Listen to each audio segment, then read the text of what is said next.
T&D Sports, an exclusive video broadcast.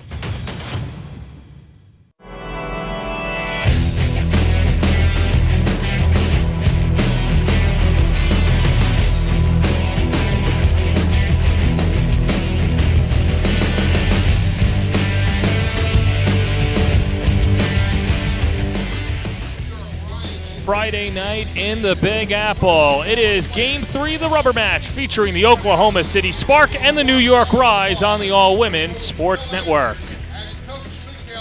And a pleasant good evening, everybody. Happy Friday. She's Adrian Clark. I'm John Perez. Well, it was a fun one last night, especially if you like the offense. And we'll start with the New York Rise going up against a very highly vaunted OKC team. And sometimes, Coach, you just need to outslug your opponent. That's exactly what the Rise did last night. That's it. They really were seeing the ball well. They crushed it, and they did everything they needed to do to figure out how to get the job done. And, you know, Oklahoma City can beat you in so many ways. And when you think about Oklahoma City, you think about Jocelyn Allo, the home run queen, and what she's been able to do. She'll be in the starting lineup again tonight for the OKC Spark as we take a look, but getting to see Allo in person is a treat. It really is. You know, she just is a game changer. She is so disciplined at the plate. She's such a threat, you know, with her power and her ability to see the ball. It's really something when you get to see it live. Here's the rest of the lineup led by Amber Flores. If it ain't broke, don't fix it. A similar lineup to the last two nights. Jada Coleman will lead it off with Allo at first base. Kinsey Hansen behind the plate. Alyssa Brito is the shortstop in the cleanup spot. Sydney Sherrill at third base. Haley Lee the DP. Riley Boone in left field. Alina Torres in right. And Rachel Becker is at second base. On the other side for the New York Rise, how about the newcomer Megan Hauk, a coming out party, and what an introduction last night. Oh, yeah. I mean, she just went out there. She balled. You know, I was talking to Michaela before the game, and she's just a gritty, scrappy player, and she's ecstatic for what she's been able to do. The rest of the lineup led by Coach Michaela Transu in her first season with the New York Rise. Lauren Lucas, who went deep, a 3-run shot late in the game. Riley Blampede is at third base. Courtney Day, the DP in the 3-hole. Carly Spade out in left field. McKenna Smith gets a start at first base. Megan Hauk signed a 1-week deal. She is the shortstop. Then Sophia Nugent behind the plate. Sammy Williams is the second baseman. And Ashley Truweiler is rounding out the lineup for the New York Rise. And you take a look at the numbers, and what sticks out to you, Coach? Because for Oklahoma City, it looks like video game numbers, and for the Rise, they're starting to come into their own. Yeah, you know, the OKC, they just are so dynamic, both offensively with the numbers that they're able to put up, along with their, you know, pitching ERA and what their pitchers have been able to do as a staff. But don't sleep on the Rise, right? When you look at their stolen bases and their ability to get the job done and the fight that they have, it's no surprise that they're hanging in there and they're finding ways to get it done. 5 home runs last night. OKC has hit 6 home runs in the series, and it should be a fun one today in the rubber match as the Rise get ready to take the field. And for New York, they're going to be led by Courtney Weiss, the 6'2 right-hander out of Silver Springs, Maryland. She's got a great drop ball, but she could also bring the heat. Yeah, she is dynamic, and she really has the ability to keep batters off balance as she mixes both sides of the plate and works her pitches both hard and soft. And I think she's going to be able to do a great job in keeping them off balance today.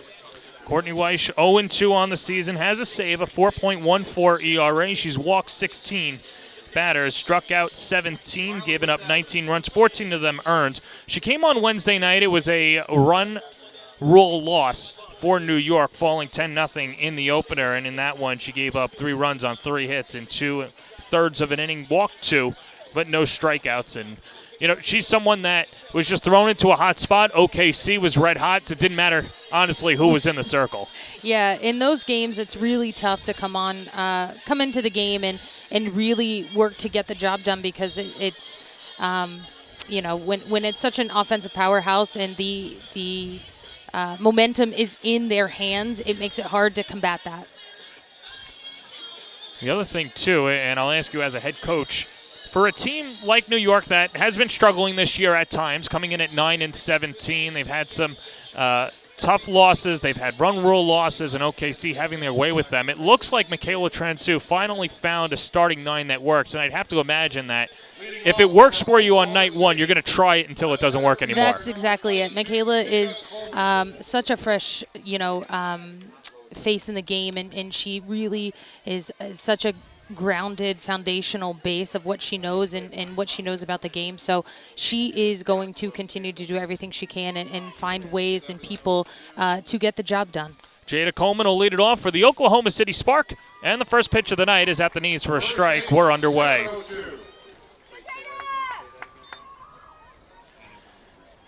Coleman from Oklahoma, 1 for 5 in the series with a couple of strikeouts, hitting .409 with a home run and 6 RBIs. And takes off the plate, count 1-1.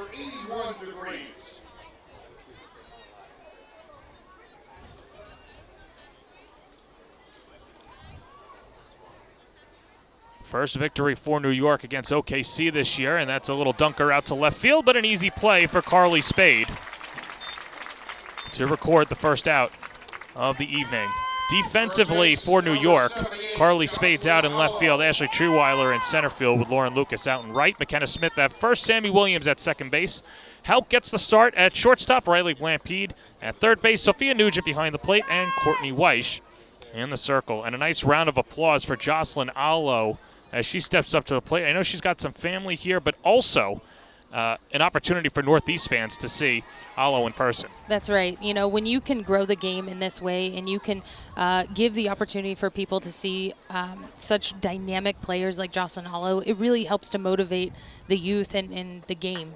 Allo lines it foul down the right field line. She's got really quick hands. Last 4 games, she's 8 for 16, has hit 4 home runs, driven in 10, a grand slam Wednesday night, a solo home run last night, and they're trying to keep her in the ballpark. Yeah, and I know you said her hands, but I'm also watching her body. The way that her body moves and the explosiveness that she's able to generate from the ground up is really what makes her so dynamic and such a threat. Most home runs in NCAA history. Behind the count 0-2, and splash foul. Now we did get to see a few flaws for Allo. She came into the year, had not struck out at all. She struck out in each of the last 2 games, so I guess she is human. She is human. You know, I think sometimes we forget that, but all athletes are human and are going to have those moments where they don't get the job done. 0-2 pitch stays high, and the count 1-2.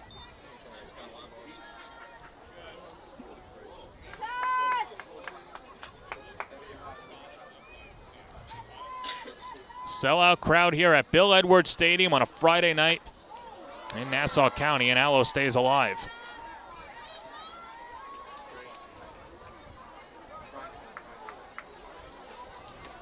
Well, Allo leads the team in quality at-bats, and at-bats that extend more than 6 pitches, and a big reason for that is she's got a great eye, but she knows what she's looking for and can foul off a few pitches. 1-2 on the way. Tapped off the glove of Weish, but goes to Houck, and Houck lasers to first. Nice stretch by McKenna Smith, and Allo's retired. What a great play. Way to hang with that ball. Houck had a tough bounce on that, and she just continued to look the ball in and be able to stay composed to get the out. And let's see Smith straddle the bag here. Smith, normally a catcher, but doing a good job staying on the base. Yes, that was a phenomenal effort. I mean, she laid out.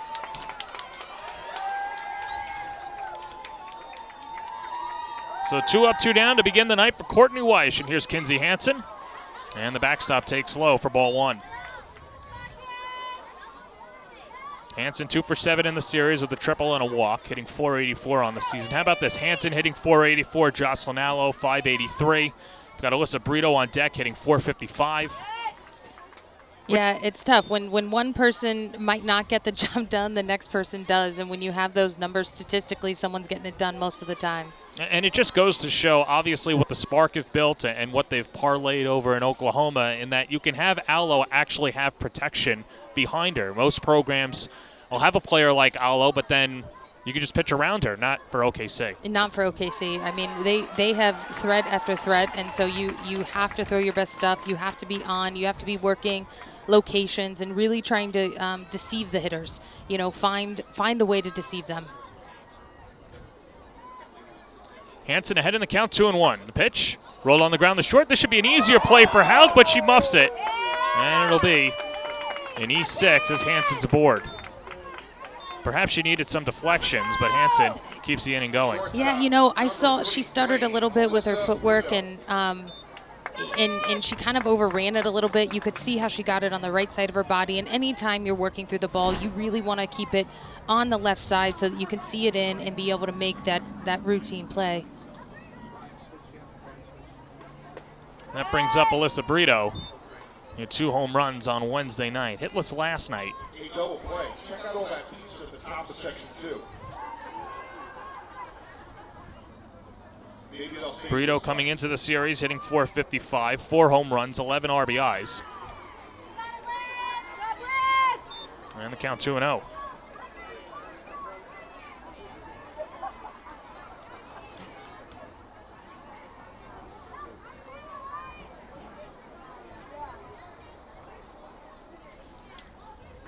Two-0 pitch, good off-speed pitch, 2-1.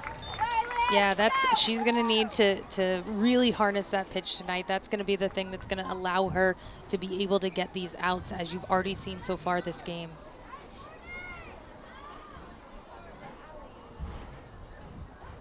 2-1 coming. And that hits the outside corner, and the count even at 2-2. Umpires tonight. Paul Semikow is behind the plate. Daniel Abernathy is over at first, and Gilzeas at third base. And Brito calls time to talk to Flores. Yeah, you can tell she didn't necessarily like that call on the outside half on that last pitch. Is that one of those, as a player, you call time and just kind of vent to your coach? Sometimes it's exactly what you need. You need to be able to take a deep breath and lock back in, and I think that's exactly what she's doing here. And it's good to see players take control in that way. 2 balls, 2 strikes, 2 outs are scoreless, top of the first. Here at Bill Edwards Stadium. Weish comes home with it. And just off the plate, the count is full. Yeah, Weish wanted that because she got it on the last call. Let's take another look.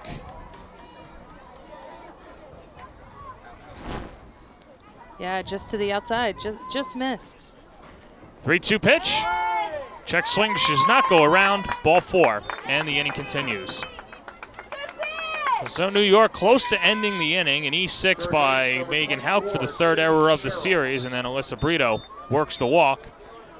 So 2 on, 2 down, and that brings up Sydney Sherrill.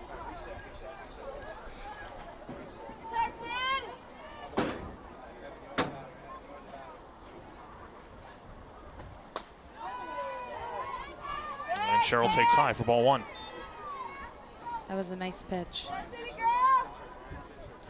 That's one thing. I had the chance to talk to Tony Marie Valeriano at the beginning of the year, the pitching coach for the Rise. She said that was the biggest thing that Weish has been working on, is changing eye levels, because the stuff is there. Yes, that's exactly it. And when she's doing that, when she's throwing that up pitch and then she's working that off speed, it's allowing there to be a greater chance of deception, especially when she hits spots. 1-1. Foul tipped into the glove of Nugent. 1-2.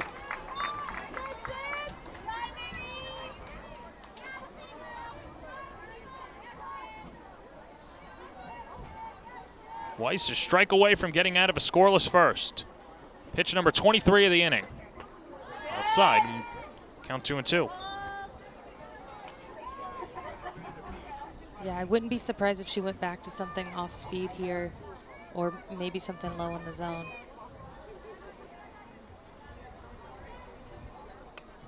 Couple of shakeoffs from Weish.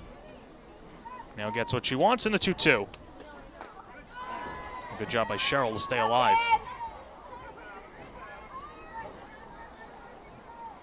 Sherrill last played in college in 2018 for Florida State, and she was a national champion.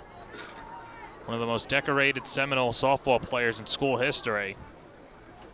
No one has played more games than Sydney Sherrill. Top 10 in batting average, and goes deep to left field. Spade looks up, reaches out, can't make the catch as it one-hops the wall. Kinsey Hansen's in to score. Alyssa Brito's behind her. There will be no relay throw. It's a 2 RBI double for Sydney Sherrill, and OKC capitalizes. They push in front 2-0.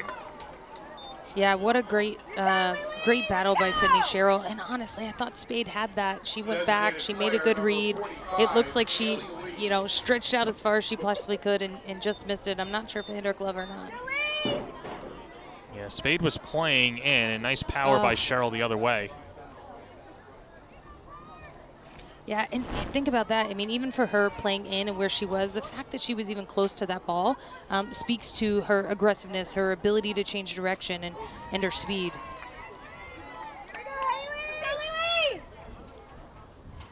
We'll talk about it throughout the broadcast, but I think there's nobody better to talk to and discuss this issue with than playing the outfield at Bill Edwards Stadium, because there is a wind tunnel, and it is a little deceiving. It is. You know, we're on an island, and the wind is coming from all directions.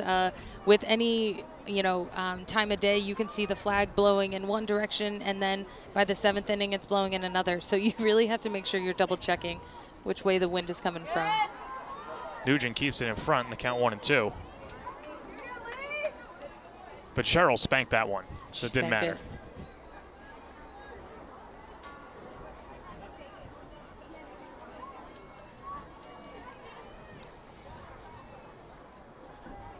1-2. And Lee fouls it off. Weiss has been in front the last 3 batters, but the error, the walk, and a 2 RBI double, and OKC can make you pay.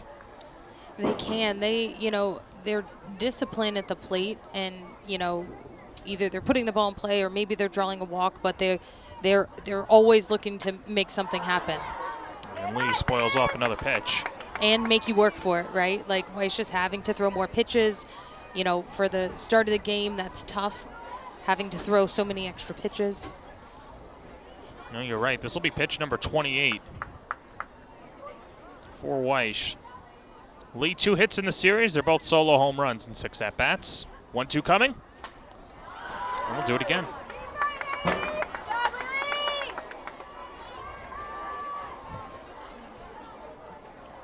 It's so fun to see such a packed crowd here tonight. Yeah, great sellout Friday night here in New York. No better place. Middle of the summer. And great it's not weather. Just, sun's out. Not for long. No. 1-2. 2-2. I think the great thing, too, is just seeing all the local youth softball teams as well. Yeah, it's really cool. I noticed out on the outfield there are banners for different travel organizations in the Northeast, and them to even get this recognition and this visibility is really cool. That bat continues. Good eye by Lee.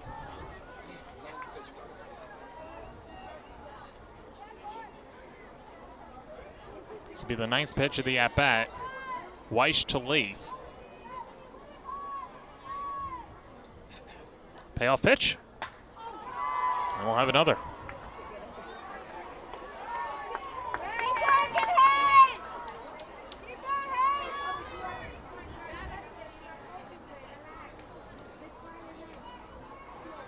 And credit to OKC through the first 2 games. They only struck out 3 times. That seems to be the case again. Just putting the bat on the ball. Yeah, they are, fouling pitches off that they know are borderline pitches that may or may not be called strikes, and they're not willing to put it. Lee sends it to deep right field. Lucas leaps, and that's gone. Haley Lee does it again. 3 straight games with a home run. This time a 2-run shot, and the Spark go up 4-0. Wow, I mean, you knew right off the bat that ball was out of the park. She got all of it. But you saw how she was fouling those pitches off earlier in that at bat. She was waiting for her to bring it in just a little bit more, And when you do that, that's what happens, right? Because she was on those pitches she was fouling off. 4 runs, all unearned. And that'll bring up Riley Boone with the bases empty. And Boone, the slapper, fouls it off.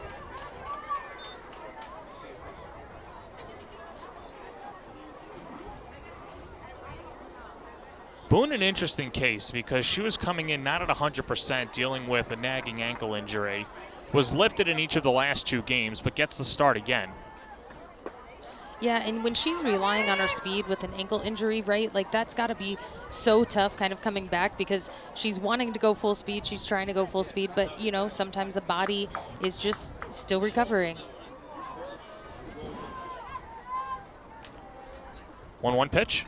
That's high. And then they count 2-1. And both of the exits for Boone have been after hard ground balls in which she's running fast down the line. Yeah, exactly, right? And that's part of her game. I mean, she's got the ability to hit for power, but she also relies heavily on her speed. Looped foul, and the count 2-2.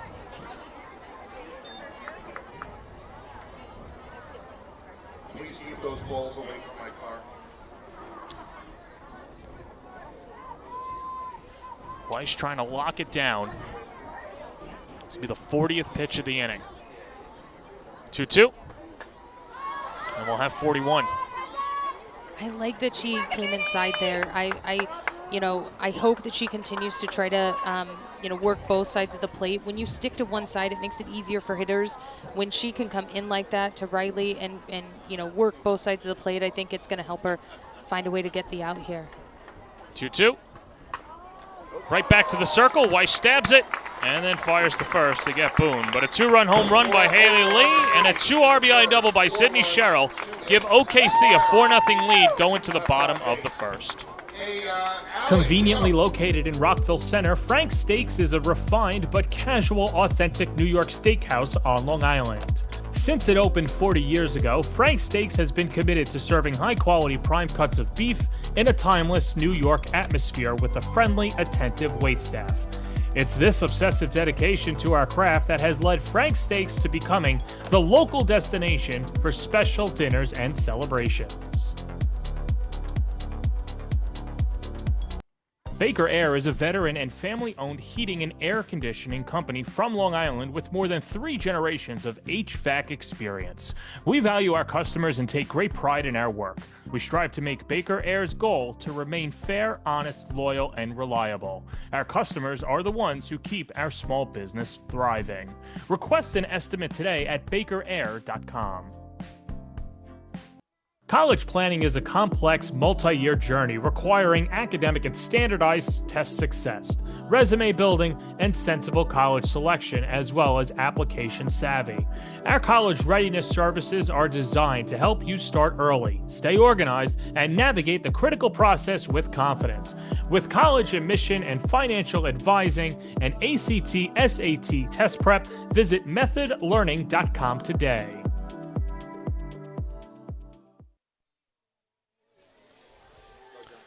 Back here at Bill Edwards Stadium, and a 4-0 lead for Kelly Maxwell, the former Oklahoma great.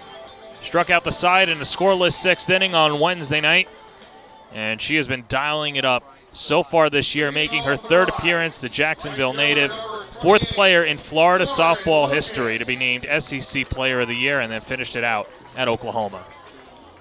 Yeah, she is really, really good, and being a lefty, being able to have speed, her spin is so tight on the ball, and the way that she's able to manipulate it, I'm really excited to be able to see her live today. Only 2 lefties in the lineup for the New York Rise, and Lauren Lucas is one of them, and she takes a first pitch strike. And she starts off with an off speed. I mean, if that doesn't tell you she's ready to go today, I don't know what does. I'd have to imagine a lot of that is just calculating Lucas and clocking her from the dugout last night as Lucas went deep with a 3-run home run. That's exactly it, right? Like they're coming in with a game plan and working to stick to it and see if they can get them right from the start. And Lucas was struggling mightily. She was 3 for 17, struck out 8 times in the 4 games prior to last night, had a couple of hits in the home run, so trying to turn it around. And now behind in the count, 1-2. Yeah, I mean, she's working to see the ball deep, and she's really seeing it well right now. And when you can see the ball well, there is such a higher probability that you're going to make something happen.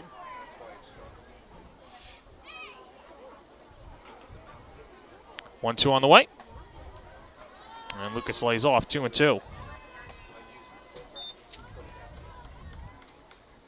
Maxwell, 4-time World Cup softball gold medalist, member of the United States women's national team every year since 2012, 2017 USA Softball Female Athlete of the Year, and teammate to New York Rise's McKenna Smith in Japan. And play for Team Honda.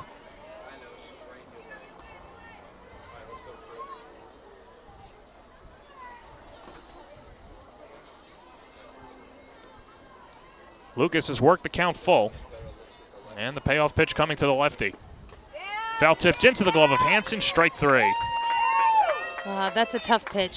She was a little bit out in front on that. I think if she would have took it, she might have drew the walk there. Defensively for OKC, it's Riley Boone, Jada Coleman, and Alina Torres in the outfield. Jocelyn Allo, Rachel Becker, Alyssa Brito, Sydney Sherrill, Kinsey Hansen behind the plate, and Maxwell in the circle. Here's Riley Blampede. Still looking to reach base for the first time in the series in the 2-hole. Yeah, you know, Blampede and Day have been so dynamic for the Rise so far this season. I mean, they're like a 1-2 punch. Blampede hitting .406, 4 home runs, 17 RBIs. And now behind in the count, 0-2.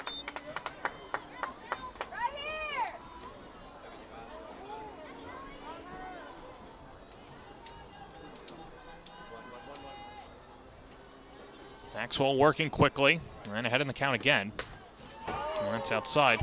Count 1-2. The biggest thing about Maxwell that's been impressive is that her first pitch strike percentage is at 63%, and she's just always working ahead in the count. Yeah, and, you know, when you see Blampede come up and aggressive, you know, she's trying to play into that, knowing that she's going to see a hittable pitch within the first 3 pitches she throws, right? She's not going to waste time. She's going to get in there, and she's going to give you a hittable pitch. You just got to be ready for it and be on time for it. So as a coach, how do you marry that? Because you've got a pitcher that you know is going to throw strikes, and perhaps their best pitch might be that first pitch, but you also want to draw up the pitch count. You do, but, you know, more importantly, you want to figure out how to get on time. And the only way you're going to get on time is if you're aggressive and you take those risks early in the game. And then late in the game, maybe that's a pitch that you take because you are seeing it well, you have put the ball in play, and you are more on time. Early in the game, I say be aggressive, go after it, especially when someone has a high strike ratio. Well, full counts of the first 2 batters and 2 Ks as Lucas and Blampede go down, and that'll bring up Courtney Day. Kelly Maxwell has faced 5 batters. She struck all of them out in the series. 3 on Wednesday night and 2 to start tonight. And you can see the shadows coming in, and you wonder if that's going to be a factor today, too. Yeah, it is a little bit, when the sun sets, it's hard to see in certain spots. I find that to be the case almost at every field, unless they're perfectly constructed based on the rising and setting of the sun. Well, it's very rare that you also have 2-tiered stadiums, so you're dealing with usual facilities that are like this. Yes.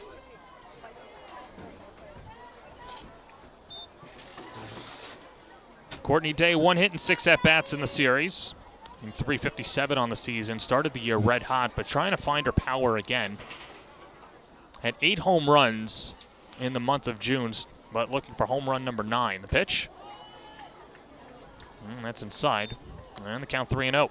Yeah, that's a great take. And, you know, I think if I know Michaela, I think she's given her the green light here that if she sees something that she can mash, she's going to go after it. If not, take the free base.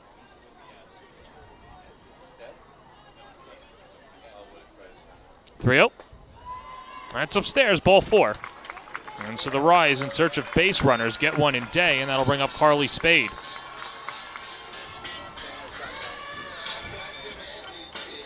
It's rare that you see that, right? Like Maxwell came out, struck 2 hitters out, and then had a 4-pitch walk. Uncharacteristic of her. Well, here's Carly Spade, who can make you pay. One of the most preeminent home run hitters in NCAA history. And recently hired Ohio State assistant coach. Congratulations to her. She was named to Kieran Kumar's staff today. That announcement coming out. And for Spade. Yeah, and what a great opportunity. Kieran's done a fantastic job at Ohio State. And when you can get, you know, professional players and keep them in the game in this way, it's just really fantastic. And congrats to her for, you know, getting that job and setting herself up for being able to give back to the sport that has given everyone a lot, right? And what's great about it is she's going with a full deck. Ohio State led the Big Ten in home runs last year, 147 as a team. That was 40 more than the second place team. Spade swings and misses at a high riser. But she's reuniting, of course, with Kumar knows the rest of the pitching staff and coaching staff, and Hadley Parison as well. Those two played together in Spade's senior year at Miami of Ohio, and Kumar taking Parison over from Miami of Ohio. And she tees that to right center field, going back, and that's gone into the trees. Carly Spade has gone deep to cut the lead in half. It's 4-2. I love that. Her adjustment in seeing the ball deep and really getting after it, like that was fantastic.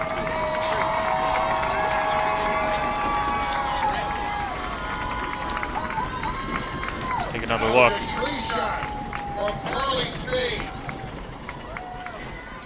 Yeah, she was completely on time for that pitch. You know, in the couple pitches prior to that she saw, she was working to make the adjustment on that pitch, and she did. Carly Spade, Jocelyn Allo, the only two players in NCAA history to hit more than 100 home runs. As the first pitch misses inside to McKenna Smith, or hits in the inside corner, and the count 0-1. Smith, a coming out party last night, had 2 hits. She's got 3 hits in the series, a couple of doubles and 2 RBIs.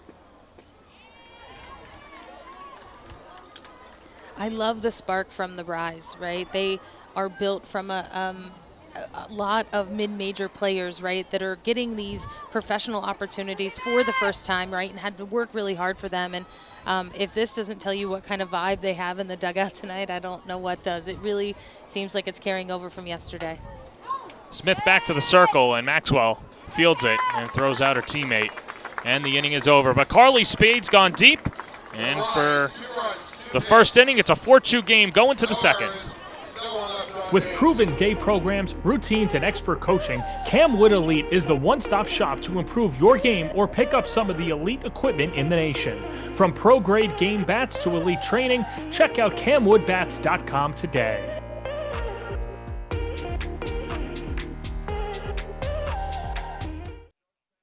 AZ Gloveman is Casa Grande, Arizona's quality leather sporting goods provider. Softball, baseball, batting gloves, and more. AZ Gloveman caters to men's and women's slow-pitch softball markets throughout the United States. Build your dream glove today at azgloveman.com. At Just Bats, our business strategy is simple. Get the perfect bat for you on time, every time, exactly as you promised. We not only provide you with the baseball bats and softball bats, but we also provide you with a winning experience and a promise like nobody else. Free shipping both ways, expert customer service, same-day shipping up until 7 p.m. Central Standard Time, on time, every time, exactly as promised at Just Bats.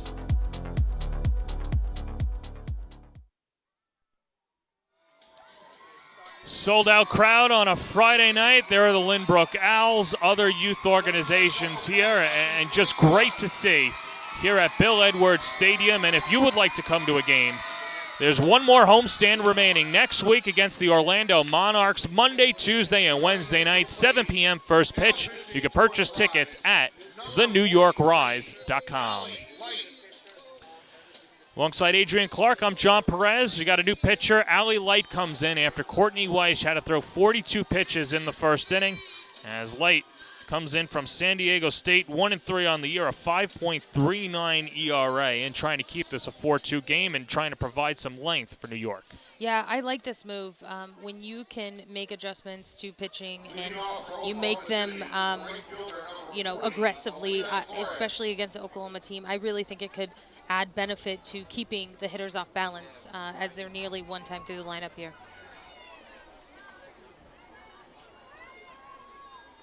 8-9-1 due up for OKC as Alina Torres starts it off for the Spark. And Light misses low for ball 1.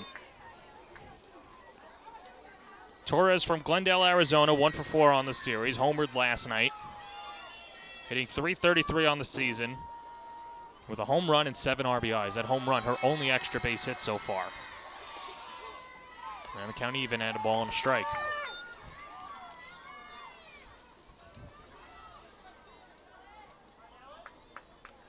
Torres, another one of those players that averages around 4 pitches per at-bat, and Spark really know how to rise those pitch counts.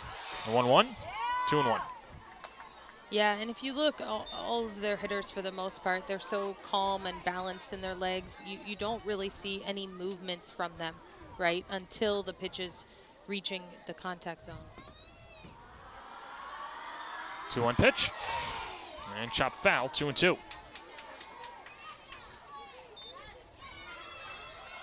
Torres, a 2022 NFCA All-West Region second team selection and was part of the All-Pac-12 first team in 2022.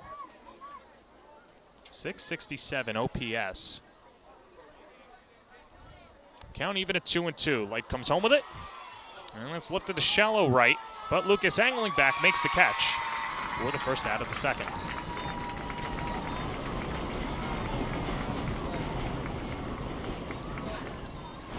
Yeah, great job for Light coming into the game, getting the out, working the count, right? She went in, she went out, she went in, she went out, got her to pop out. Lucas a little bit in the shadows. Nobody actually is wearing the sunglasses on the right side. The only person with sunglasses is Carly Spade out in left field because she's the only one in the sun. Yeah, the sun is only in her eyes there. So this brings up Rachel Becker, providing some power out of the 9-hole last night. She went 1 for 3 with a 2-run home run in the 4th inning. And the count 0-2.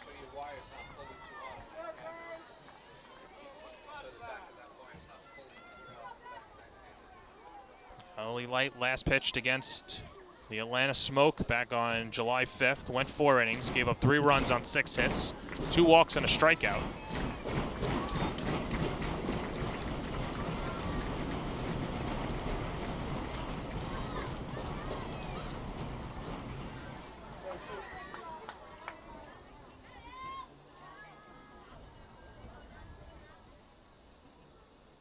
One, 2 on the way. Little looper out to left. Spade comes on and makes the catch on the run. Sunglasses helping Spade to haul in out number 2. Yeah, you could tell Rachel was a little bit off balance there, a little bit out in front. She just kind of poked her hands at the ball. Spade covers a lot of ground out there, and the ball wasn't hanging up for too long. No. Well, that's what I was talking about in the first inning on that ball she went back on. Her speed is impressive.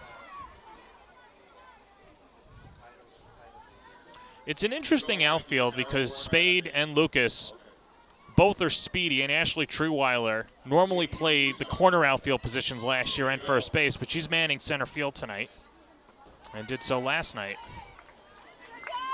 And not a knock against the athleticism of Treeweiler, it's just that she's not usually a center fielder for the Rise. Has played in college sporadically, but that's not a primary position. Right, yeah, you know, that's the thing is when you start to figure out what's working and what's working right now, this is what's working. And when you have they're so dynamic when you have the 3 of them out there. You have the ability to shade in different directions and cover more ground, and sometimes it just works. 1-2 on the way. Hit under the glove of the diving Hauk and into center field, a base hit. Treeweiler lobs it back in, and Jada Coleman has her first hit of the night.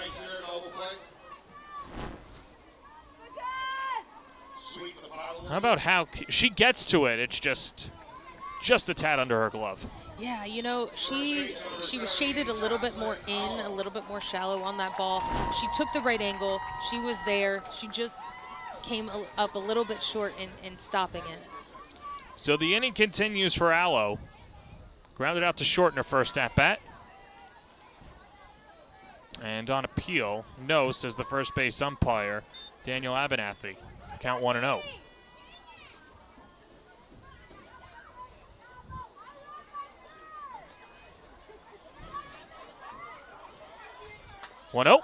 Off the glove, but goes right to Hauk.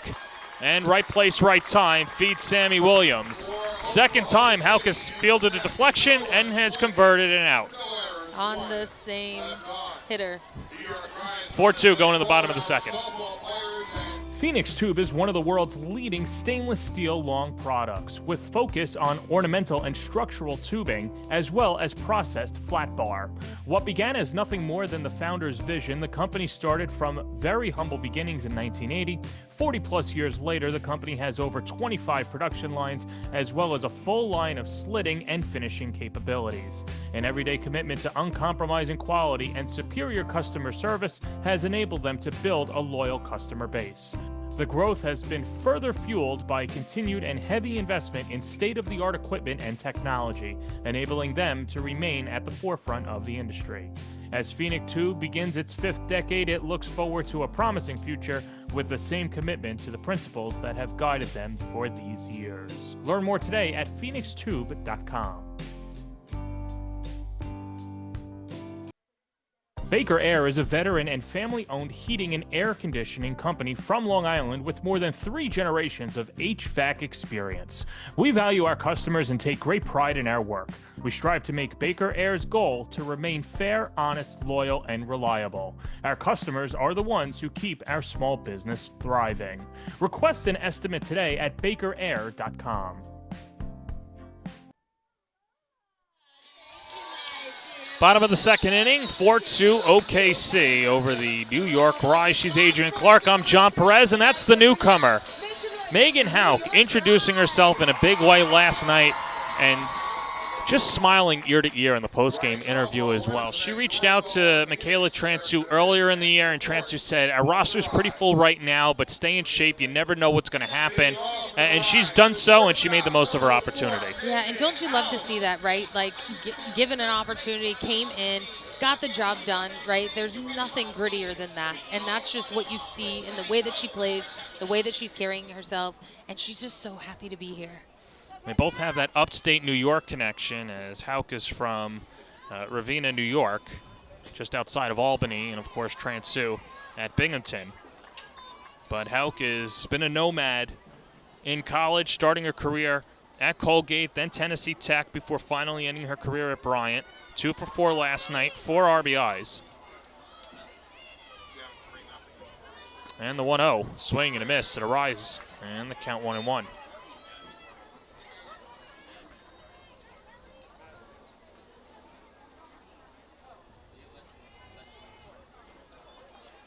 Yeah, you see the way her body and her hands are kind of in front. She's using that a little bit as a timing mechanism to get herself in a loaded position. Sometimes you see hitters doing that so that they're not loading too soon, and they're trying to create the momentum so that they load and hit kind of all in one motion. I'm always interested in how they identify what pitch is coming, because they're probably expecting a heater but have to adjust for the off-speed pitch. Yeah, that's exactly it. You know, if you can stay in your legs, and even if you're fooled, if you can keep your hands back, you can make something happen, right?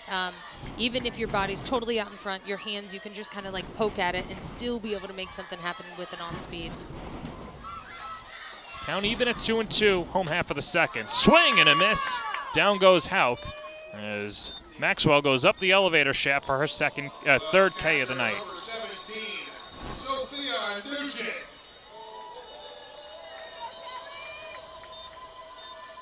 Yeah, that's a really tough pitch, right underneath her hands. You know, she loaded up, but man, that pitch kind of got in there and got up real quick. Here's Sophia Nugent. Nugent starting the latter 2 games of the series. And Sophia last night went 0 for 3. Came in as a defensive replacement Wednesday night, but trying to put it together at the plate. She's hitting .222. Takes outside, and the count 2-0. Yeah, some of these misses from Maxwell right now are missing a little bit more wide than usual. If the Rise can continue to take those pitches and really work to get something more over the plate, she's going to throw it. 2-0 coming. Chop to third. Sydney Sherrill, long throw, and Allo picks it for the second out. Yeah, what a great play of reading that ball. Number 7, Sammy Williams. Cheryl already playing behind the base, right? Having to tape a little bit deeper angle, but still able to get her body behind the ball to field it and make that longer throw. That was a great job of reading that ball. Yeah, split decision. She doesn't want to have that in-between hop, and that's when chaos can happen. That is exactly it. And that's why that deep angle really helped her, because it gave her a little bit of a variability for her to be able to get her body in position to field it cleanly. Sammy Williams ahead in the count 1-0. 1 for 5 in the series. Snapped in on 8-game on-base streak last night.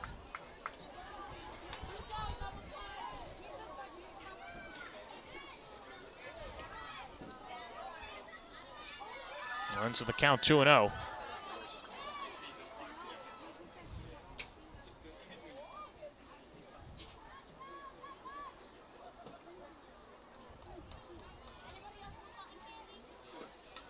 Pitch, good rip by Williams. And the count 2-1. Sammy Williams, the first player ever signed by the New York Rise, and at times, Jeff Ahn, the owner for New York, would say, hey, I don't have anybody else signed, but stick with me. She started her career with the OKC Spark, saw the opportunity here in New York, and now is back for her second year. And she said that it's really helped salvage her career and really loves the opportunity she's getting with the Rise. Yeah, it's great to see when owners and they put so much value into the sport, into the people. The people are what make it, and Jeff Ahn is the guy who makes things happen because he wants people to have that experience. Here's a 3-1 pitch. And outside, ball 4. Great job working the count.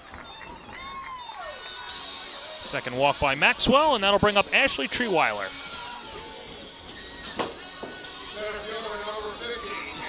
Shadow's getting a little better. It is getting a little better. The lights are on, so that's good.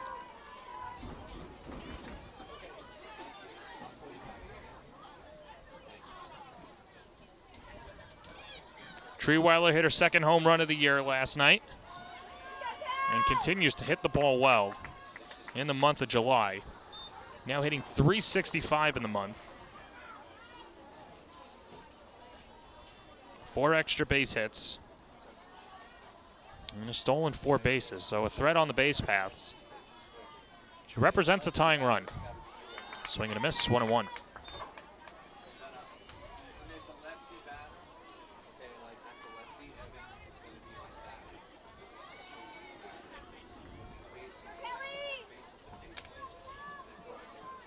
Second year with the New York Rise for Ashley Treeweiler. In and out of the lineup this year, but starting each of the last 2 games. Takes an outside strike. Count 1-2.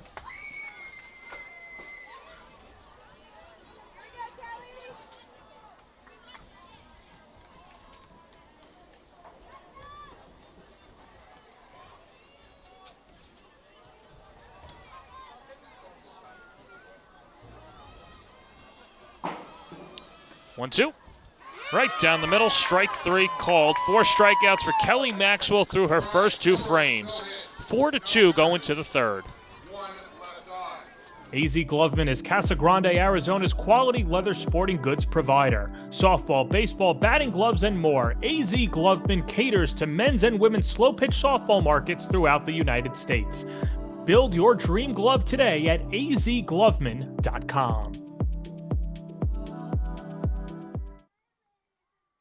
At Just Bats, our business strategy is simple. Get the perfect bat for you on time, every time, exactly as you promised. We not only provide you with the baseball bats and softball bats, but we also provide you with a winning experience and a promise like nobody else. Free shipping both ways, expert customer service, same-day shipping up until 7 p.m. Central Standard Time, on time, every time, exactly as promised at Just Bats.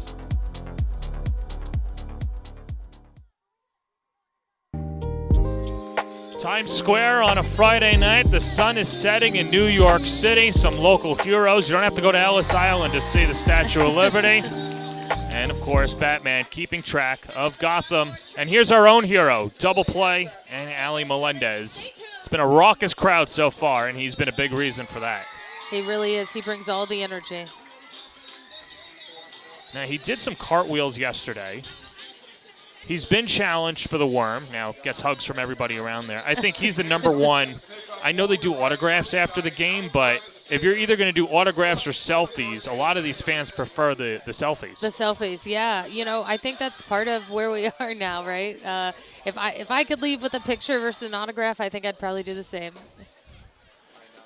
Now, to be fair, it's a double play. Doesn't really have much of a signature. No, it does not. Part of the order for OKC, Kinsey Hansen, Alyssa Brito, and Sydney Sherrill. And up against Allie Light, who got a couple of flyouts, surrendered a single to Jada Coleman, but got Jocelyn Allo to ground out for a scoreless second inning.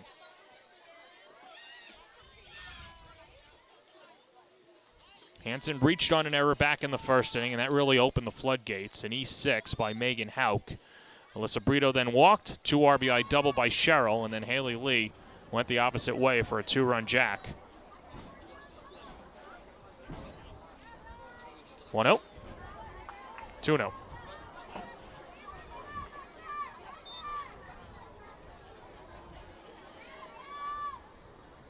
Light, since coming in, has done a great job and continuing to work the zone. I would love to see her work ahead a little bit more to some of these hitters. Is it anything mechanical, or is it just her nature that she nibbles? Like, what are you seeing from up here? Yeah, you know, the timing looks to be just a little bit off with her body movements, but not much, which is why her misses are close. So I think if she can just get everything moving at the same time like she did there, she's going to hit those spots that she's trying to hit. San Diego State and Arkansas in her career, 2-time All-Mountain West first team in 2023 and 2024, including being the Mountain West Pitcher of the Year back in 23. Grew up in Lexington, South Carolina. 3-1 pitch. Hit on the ground to short. Hauk, room service hop, and rifles it over to first. She's got a cannon. Yeah, great job by Hauk on that play. Reading it, making sure that she's not too aggressive on it, looking it in. Yeah, you can see the adjustment there, how she got it more on the left side of her body, making it a lot easier to transfer and a nice hard throw, making it look easy. Alyssa Brito worked a walk back in the first inning. And takes at the belt for a strike, 0-1.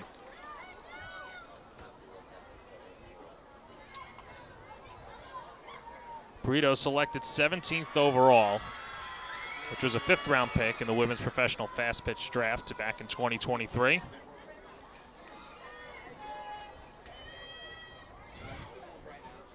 Yeah, the timeout to tie the shoe, it's really important as a pitcher. Having been in the circle myself, I've tripped on my shoestring before, so. Are you a loop, shoot, pull, or bunny ears? Loop, shoot, pull, definitely. I sense a little ire with thinking, a little disgust when I brought up the bunny ears. Not disgust. For me, I have a hard time getting it to the level of tightness I would like with the bunny ears. I'm with you. What about you? I'm a bunny ears guy. Okay. 1-1 swing and a miss, and the count 1-2. I thought as a coach and a teacher and a leader, you would be accepting of different types. You know, but I've learned not. I am accepting of different types. I was more speaking from me personally, but I think that is a very valid way to get the job done. Swing and a miss. Down goes Brito, and 2 quick outs to start the third. Yeah, great job. You saw her start that at bat with a strike, and then to come back and get her chasing on this pitch, low and away. Beautiful, beautiful execution. Good movement on the pitch, and here comes Sydney Sherrill with the bases empty.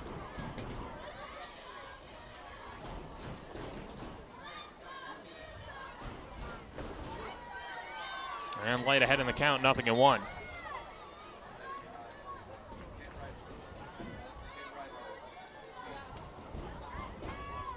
Well, since you mentioned it, Light has been pounding the zone on the last 4 pitches. I know. Maybe I should just say it and then and then it will happen. Does it always work that way? You got to manifest it. Okay, you're right. You're a former player, a coach. Sometimes you just got to put it out there. You're right. And I love what she's done, right? When you put yourself, as a pitcher, when you put yourself in positions like this, it allows you to, expand the zone in ways that you can have more success against hitters. 0-2 on the way. And a good setup pitch by Light, 1-2.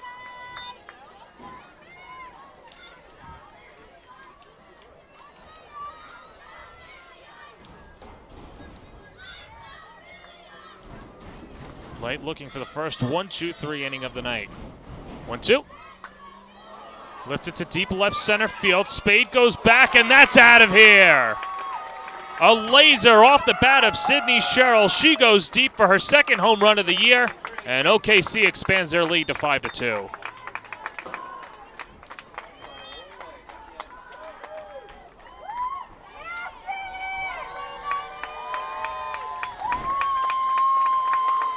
Yeah, when I look back here, Sydney Sherrill just did a great job on that ball. I don't think it was a terrible pitch to her.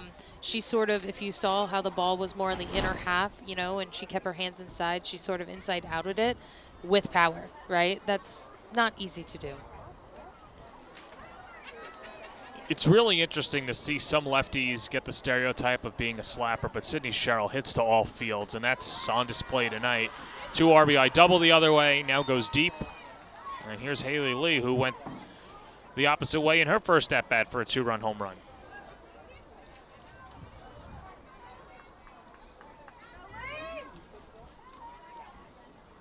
A 1. Into right field, that's a base hit and skips past the glove of Lucas. Lee's thinking extra bases and stands into second with a 2-bagger.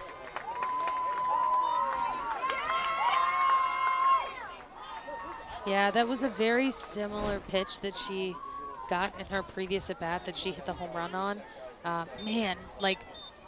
Low and away, that pitch is not a bad pitch.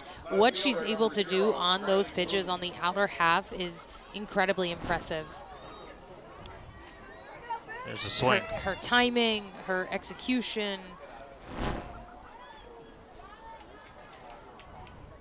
Here's Riley Boone, who takes downstairs for ball 1. 5 hits for OKC. 4 of them are extra base hits. And Riley Boone grounded out to Courtney Weish, and rolling at bat to finish the first.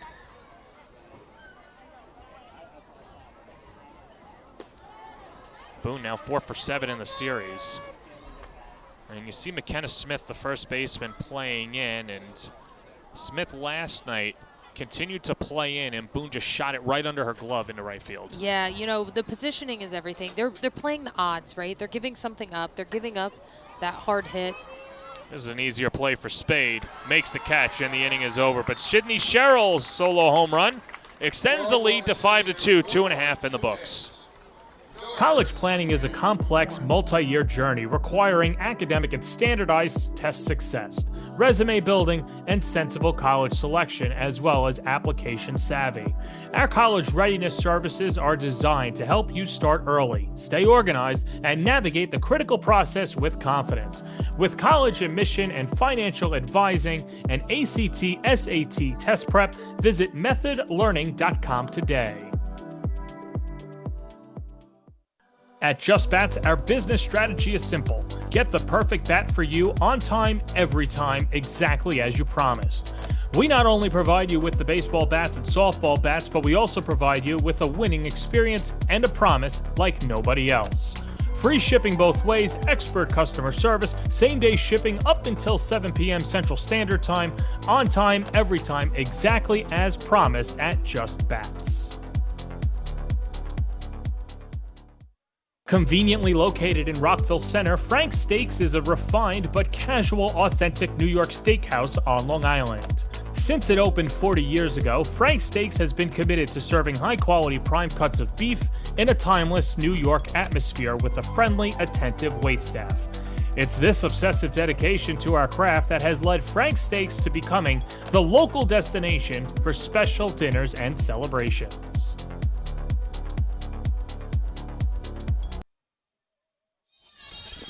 Home half of the third in a 5-2 game. OKC leads New York in the rubber match. This is a series that was originally supposed to be 4 games. Tuesday night's field was unplayable, so that game got canceled.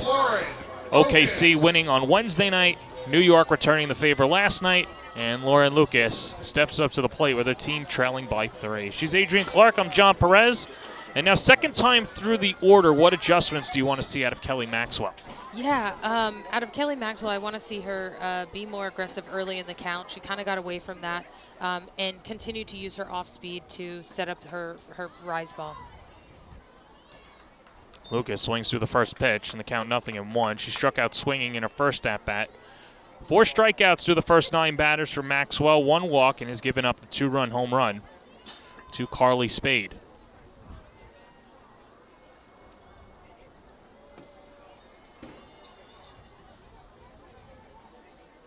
A 1, 0-2.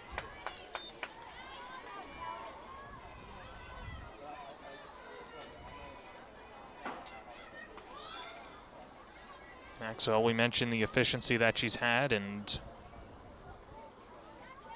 has really worked ahead in the count, and once again, ahead 0-2, but the strikeout to Lucas and both Blampede, she would get ahead 0-2 and then worked full counts and delivers upstairs. Yeah, when she works ahead and she's using those pitches, like her rise ball there, just missed, right? Great take by Lucas. 42 pitches through 2+ innings of work. And pitch number 43, high and tight, 2-2. Another great take by Lucas. Really working to see the ball deep.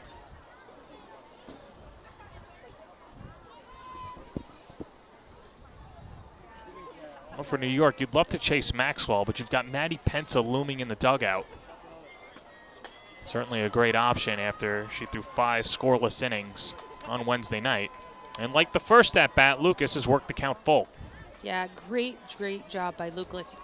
You saw that she wanted to go for that last pitch, and she's eager to put the ball in play and to get after it, but she knows that those pitches aren't going to help her get that job done. Payoff pitch. And that's low, ball 4. Third walk issued by Maxwell. And the leadoff hitter's aboard for Riley Blampede. Yeah, great job by Lucas. Leadoff walk going, as we get deeper into this game. That's exactly what the Rise are looking for.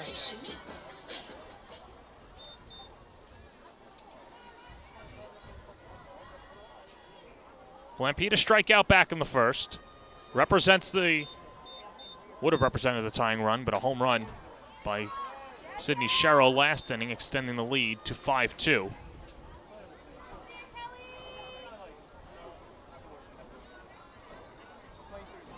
Blampede in her second year with the Rise. Had a great offseason, continues to balloon her numbers, hitting above 400. And Blampede really seen more as a bottom-of-the-order defensive first player last year, but has turned herself into an offensive tool. She really has. She's locked into her game and what she needs to do, what adjustments need to be made, and you've seen her make those. Lucas off of first in the 1-1, 1-2.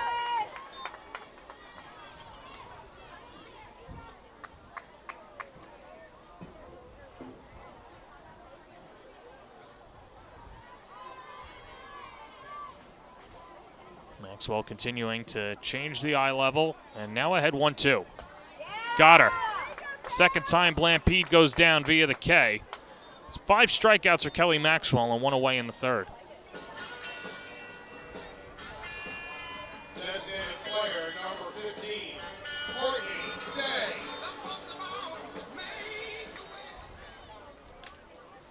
And so that'll bring up Courtney Day. Day worked to walk, came around to score on the home run and lines it out to center field. Coleman picks it off, fires back to first, and Lucas gets back safely. 2 away.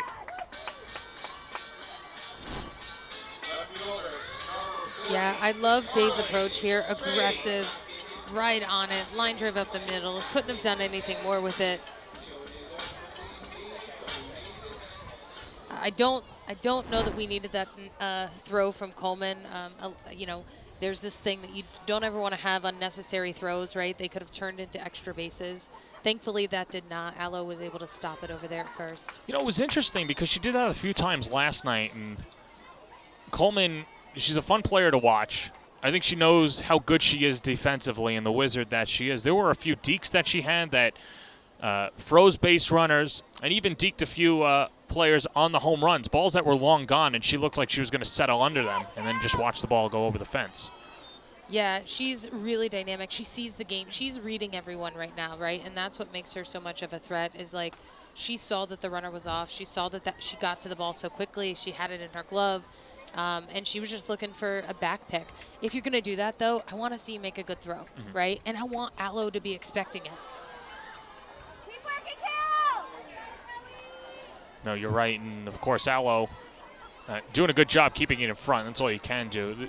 The other benefit is that there's not a lot of foul ground here, but you're right. I think you don't want to give extra bases and put somebody in scoring position, especially with Spade at the plate. A 2-run home run back in the first, her 6th of the year. And the count even at 2-2.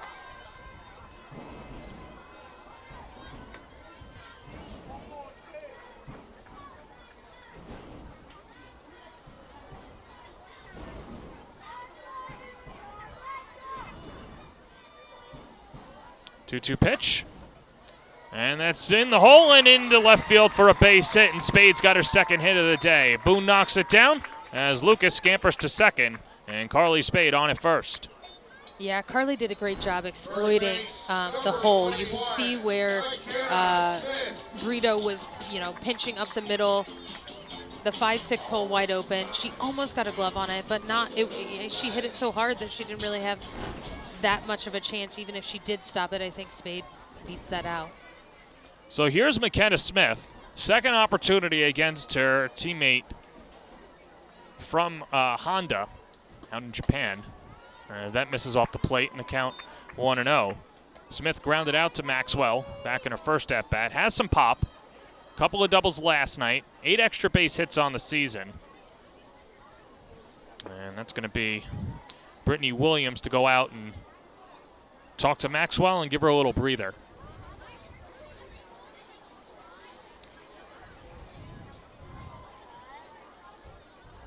Yeah. Notice anything or? Yeah, I was just going to say a perfect time for a timeout. A couple base runners on. Kelly Maxwell is getting a little bit deeper into the game. Her pitch count is getting up there. So just giving her a nice little reset, reminding her that she's got 2 outs, right? And to continue to attack. Meanwhile, at the plate, McKenna Smith representing the tying run.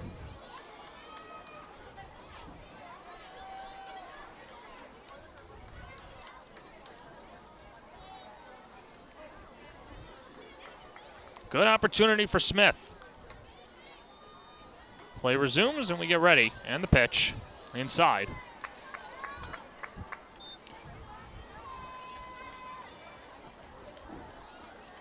There's been a couple close balls here. You can tell the Rise hitters want to hit because they are not letting the ball hit them as those inside pitches come in there.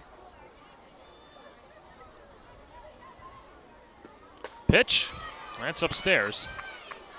Check swing. Did you go? No, says the third base umpire, Gil Zayas. And the count 3-0.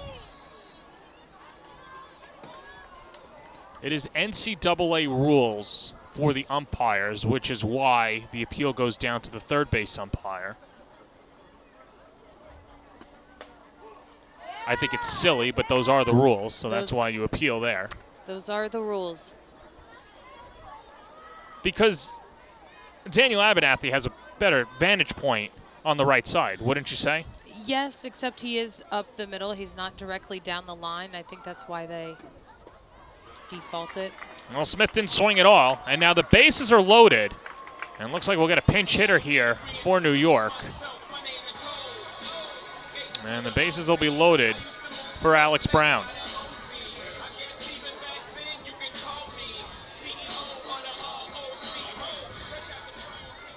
So not sure if Hauk suffered an injury or if this is just a coach's decision. But the bases are loaded, and here's Alex Brown looking for her first hit of the series.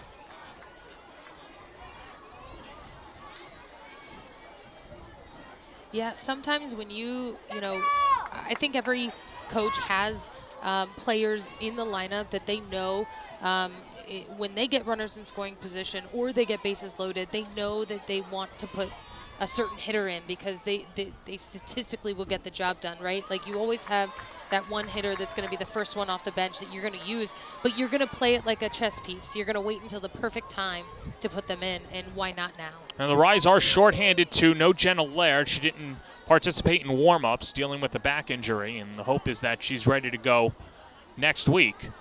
Here's the 1-0. That's outside 2-0. Brown last played Wednesday night, went 0 for 2. But ahead in the count, 2-0. And nobody warming up in the OKC bullpen. It's also the lefty-lefty matchup, so that also could be maybe what she was thinking when going with Brown. So you're saying that it would benefit Brown, the lefty against the lefty? Yes. Assuming there's no injury. Assuming there's no injury, yeah, absolutely. Absolutely, especially how Kelly has, missed some pitches more wide, and depending upon what the umpire zone is, right, if they're not calling it. So I do think that could play into the thought process there of why going with Brown. So far, Maxwell's been our own worst enemy, falling behind in the count 3-1. And a good hitter's count for Alex Brown, looking to break through against OKC. 3-1 pitch. On the outer half, and the count is full.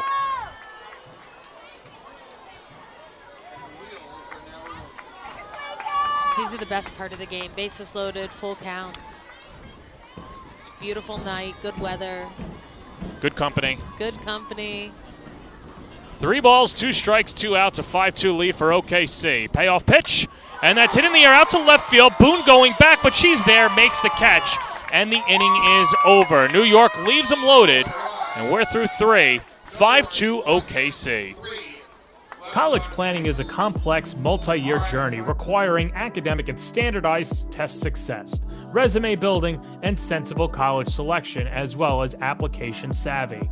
Our college readiness services are designed to help you start early, stay organized, and navigate the critical process with confidence.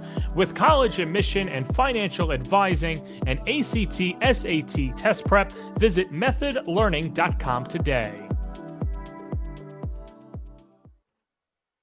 At Just Bats, our business strategy is simple. Get the perfect bat for you on time, every time, exactly as you promised.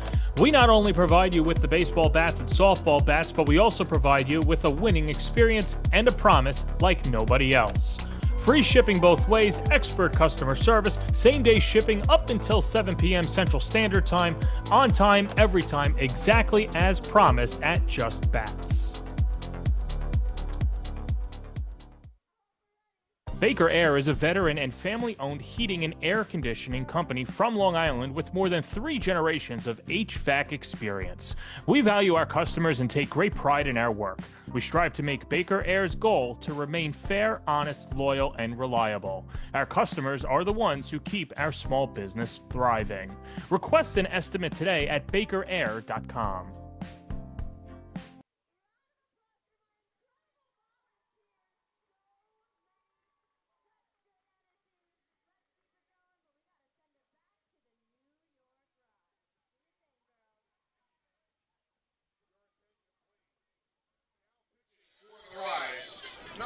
Welcome back to Bill Edwards Stadium. Third pitcher for New York is Lauren Krings, who battled last night. Krings doing a good job, got the start.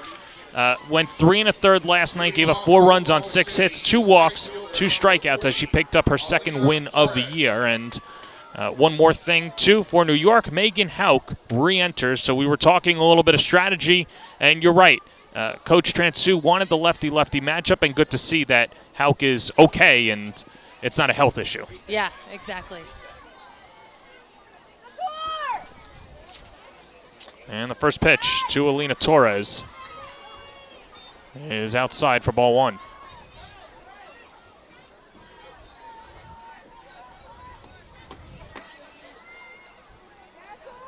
Krings comes in for Allie Light, who went 2 innings, gave up a run on 3 hits, no walks and 1 strikeout.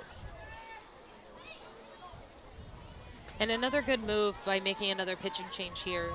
Give the pitcher a fresh inning, fresh arm, really work to keep these hitters off balance. I think the other thing, too, what we've seen in this series is that OKC much better second time around. Yes. So if you can get 2 innings or have your relievers only face the batters once, one time around, that's the benefit. That's exactly it, yep. Way in during the game for the Rise is shortstop. Number 4 making it out. Alina Torres, Rachel Becker, and Jada Coleman, 8-9-1. Up against Lauren Krings. And that skips low, the count 3-1. Krings last night, 64 pitches, 41 of them for strikes. As Torres worked a walk in her only at-bat against Krings last night.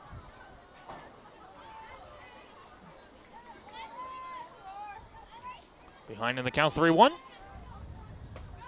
3-2.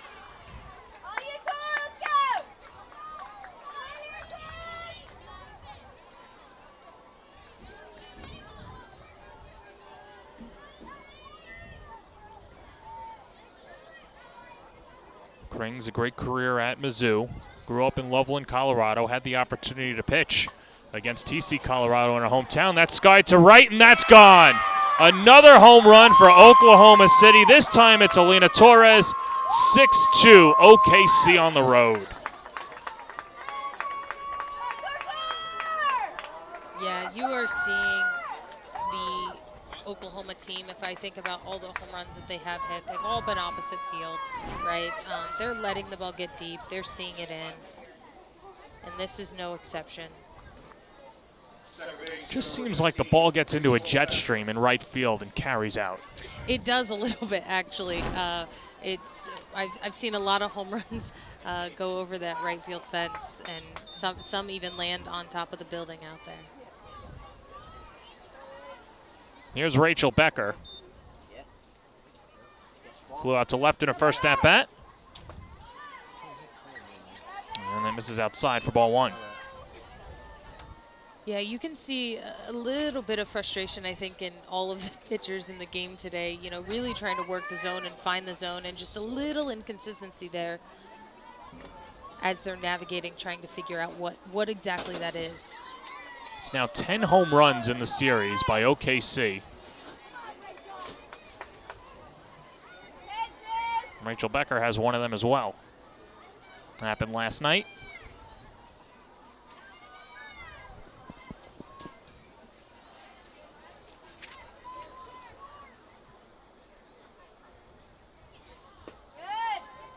And that's downstairs, 3-0.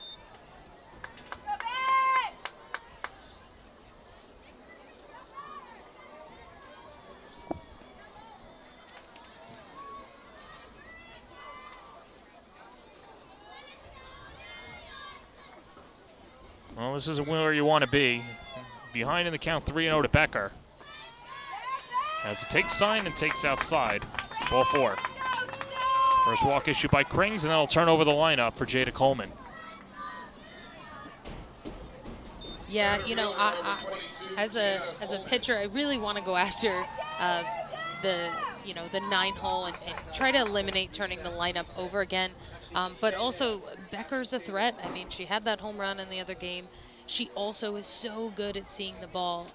So you've got to, again, 1 through 9, you got to continue to try to throw your best stuff and hit some spots.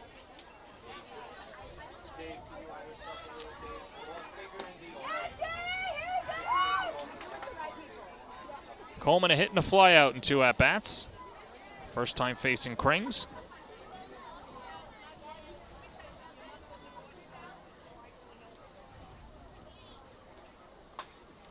And the first pitch up the middle. Hauk steps on the bag for 1, fires to first. In time, Smith holds on and gets Coleman by a stride. A 6-6-3 double play. Amazing. That's where you see Hauk's arm strength come into play, right? Able to see that ball in. Wasn't sure if she was going to catch it. Decided to sit back, receive it, tag the base, make the play. You can see she barely even set her feet there and just launched it. Fantastic job. That was a clutch play for them. So the bases are empty for Jocelyn Allo. And the first pitch hits the inside corner, 0-1.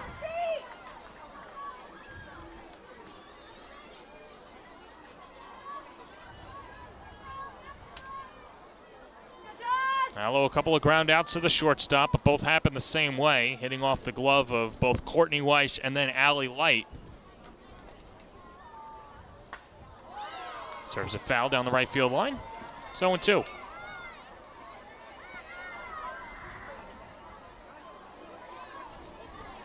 I didn't get the chance to see Allo at Bill Edwards Stadium last year. She was competing with Team USA. Which certainly brings a crowd. And the 0-2, that's high. And the count 1-2.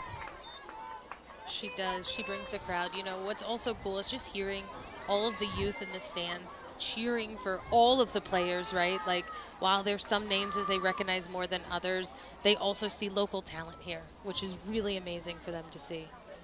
1-2 pitch, and that's chopped foul. And I think the thing that we haven't brought up either, and social media obviously being a big part of rising the popularity amongst women's sports, Jocelyn Allo, you look her up, one of the social media clips that I enjoy, had a stint with the Savannah Bananas as well. Yes. I think she became the first women's player to play, or at least women's professional player to play.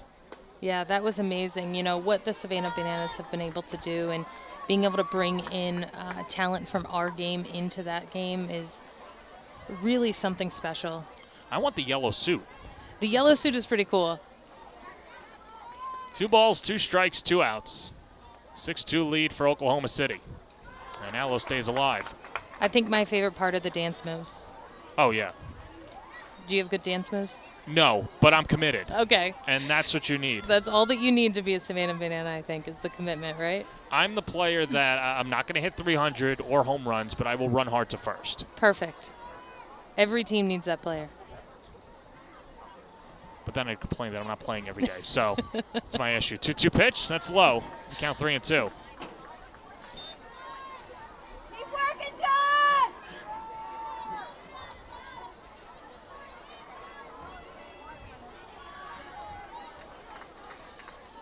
Solo home run by Alina Torres to lead off the inning. Crane's trying to keep it there. And that's high, ball 4, and Allo is aboard for the first time tonight. You know, seeing how she is in her stance, and she gets so deep in her legs, yet she stays, like, she comes up a little bit, but she stays in them, and she's just, seeing it live is the next level. How about Kinsey Hansen and the defense respecting her? Outfield playing deep, just a couple of steps shy of the track. Hansen reached on an error back in the first and then grounded out to the shortstop in her last at-bat. 0-for-2. Just look how deep Treeweiler is out in center field. Yeah, she is.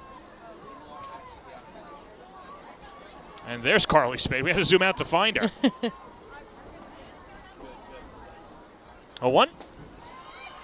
1-1. I love the fearlessness to which Krings is throwing these inside pitches right now. You don't see, and we haven't seen a lot of the pitchers go inside on these Oklahoma Spark hitters, and I just think you really need to get in there and test it, right? And then be able to go back outside and expand it. Swing and a miss. 1-2. Which is what you just saw her do there, right? The issue with the Rise this year, pitching-wise, has just been replicating. And that's always the pitcher's quandary, I'd imagine. Mm-hmm.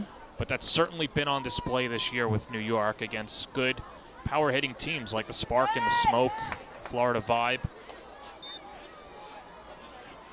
And at this level, it's going to make you pay. You can get away with it in the college level, high school level, whatever, but these players, they're all getting paid. Yes, and as we were talking before, I mean, all of them can hit for power. Including Hansen, who sends it to the next county. Kinsey Hansen's gone deep for a 2-run home run. Oklahoma City has opened it up as Hansen hits her 4th home run of the year.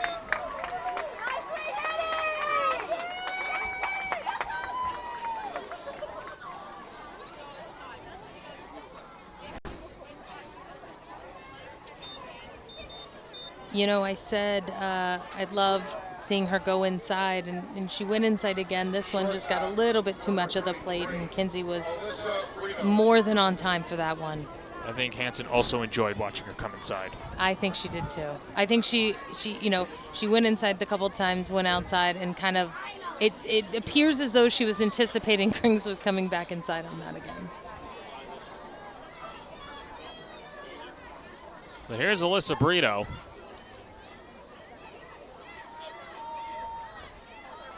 And Brito takes low for ball one. Well, if you're Oklahoma City, you have to start thinking about a run rule, and if you can continue to add on those runs, looking to get up 8 after 5.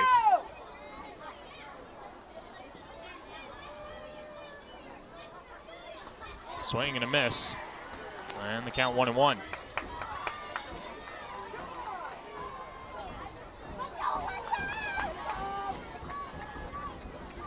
Brito red hot in game 1, a couple of home runs. Hitless last night, but a walk and a strikeout tonight. 1-1. 2-1.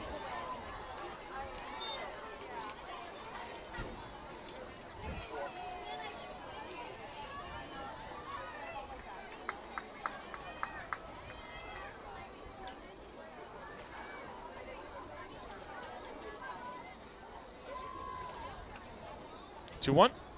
Off the glove of Nugent. Only count 3-1. I spoke to Michaela Transu earlier tonight. She said that all pitchers are available tonight. And we've seen 3 of the 4. You've got Jalen Ford in the bullpen, not warming up. And my question is, knowing that the run rule is there, is she someone that you just start to warm up, trying to keep Oklahoma City at bay? Yeah, I think you have to, right? I think it's a all-hands-on-deck situation. Skips off the glove of Treeweiler, and Brito's thinking 3. Relay throw from Hauk. Hits the runner, and Brito locates it, and she'll score on the Little League home run. Well, it wasn't over the fence, but it's a 4-bagger for Alyssa Brito, 9-2 OKC.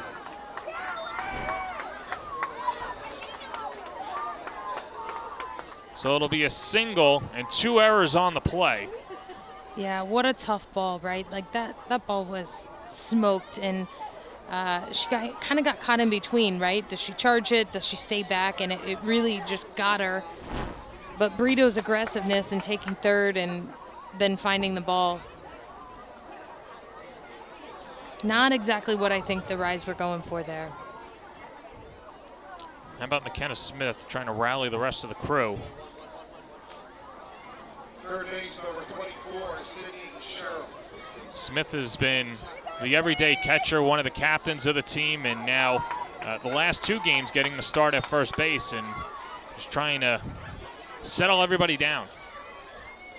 Yeah, you know, being able to have some leadership in those ways and really just have everybody take a deep breath, right? Like, they're capable of beating Oklahoma. They've shown that, right? And sometimes you just need to remind them of that.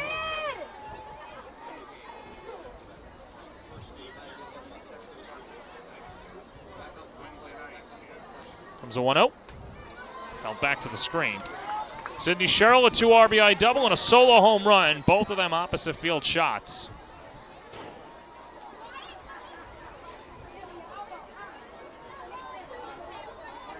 Just the quick hands, the power, the complete package for Sherrill. Springs has given up 2 home runs in the inning. And then the 4-baser by Brito. Sherrill lifts it to deep left field. Does she have another one? Yes, she does! 3rd home run of the inning for Oklahoma City. Sydney Sherrill, a solo shot, her 3rd of the year. 10-2 Spark. Yeah, again, she just is so powerful, and she sees the ball so deep. Another opposite field home run. I mean, there's not much that she's not hitting today. Inside, outside.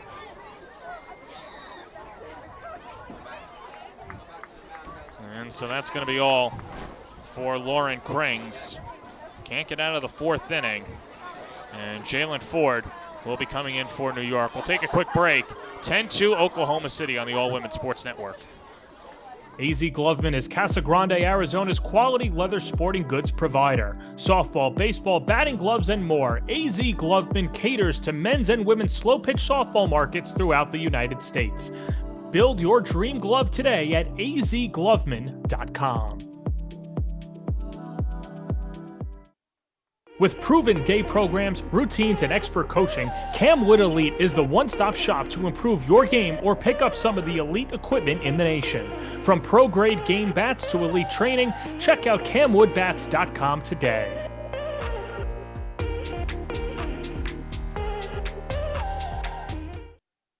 Conveniently located in Rockville Center, Frank's Steaks is a refined but casual, authentic New York steakhouse on Long Island. Since it opened 40 years ago, Frank's Steaks has been committed to serving high-quality prime cuts of beef in a timeless New York atmosphere with a friendly, attentive waitstaff.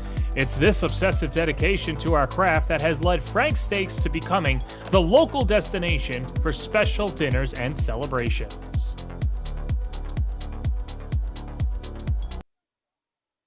Baker Air is a veteran and family-owned heating and air conditioning company from Long Island with more than 3 generations of HVAC experience. We value our customers and take great pride in our work. We strive to make Baker Air's goal to remain fair, honest, loyal, and reliable. Our customers are the ones who keep our small business thriving. Request an estimate today at bakerair.com.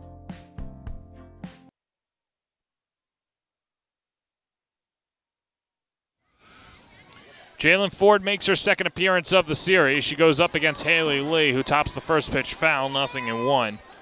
Ford got the start Wednesday night, went 5 1/3, gave up 7 runs on 9 hits. She was competitive. It was a late grand slam by Jocelyn Allo for the inflated stat line, but was really competing the first 5 innings, only gave up 3 runs, but Maddie Penta was something else. And now quickly ahead in the count, 0-2 to Lee. Yeah, and anytime you see a pitching change happen like that, you hope that your pitcher comes in and does exactly what Jalen Ford has done and gets ahead with 2 strikes. Well, with an 8-run lead after 5, that's why it's imperative for Jalen Ford to keep it 10-2 as we're in the 4th inning, and you hope that New York can rally and try and extend this game. Exactly. Already a run rule Wednesday night in the 0-2 pitch. That's outside in the count 1-2.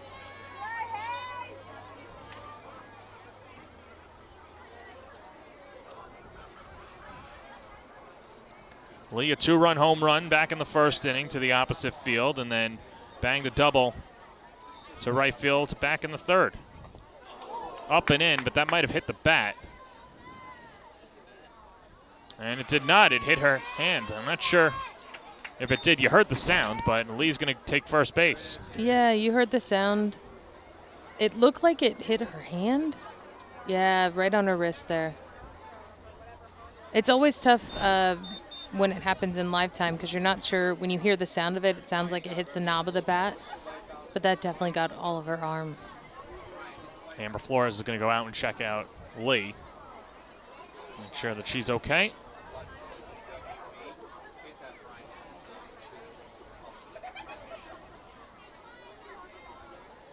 So Lee gives a thumbs up. She's a tough player, and that's going to bring up KK Madry.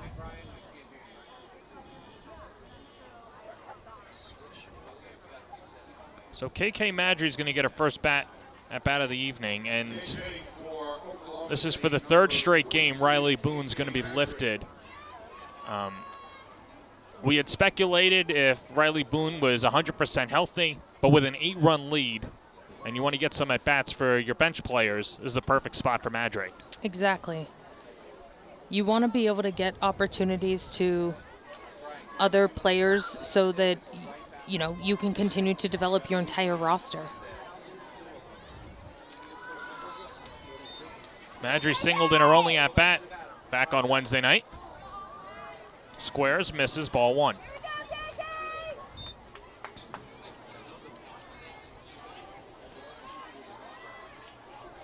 Madry from Noonan, Georgia. just graduated from Liberty, and what a year Liberty had this year. 51 wins. And Madry hits it into right field. That's a base hit. Lucas goes to play it. Lee goes first to third. The throw goes all the way to third, and that's going to allow Madry to take second. So it's a single, but OKC now with runners on second and third and 2 down for Alina Torres. Yeah, I thought for a minute there, I thought that they were going to split the runners and get the ball to 2.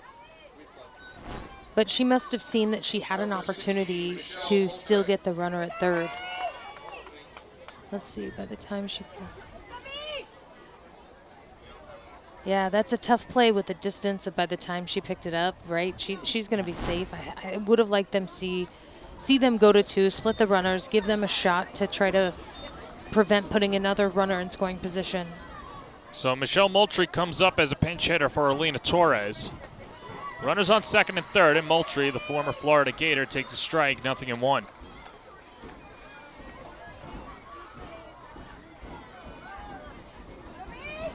Moultrie, a defensive replacement Wednesday night, and then came on and hit and grounded out in her only at-bat. Now behind in the count, 0-2.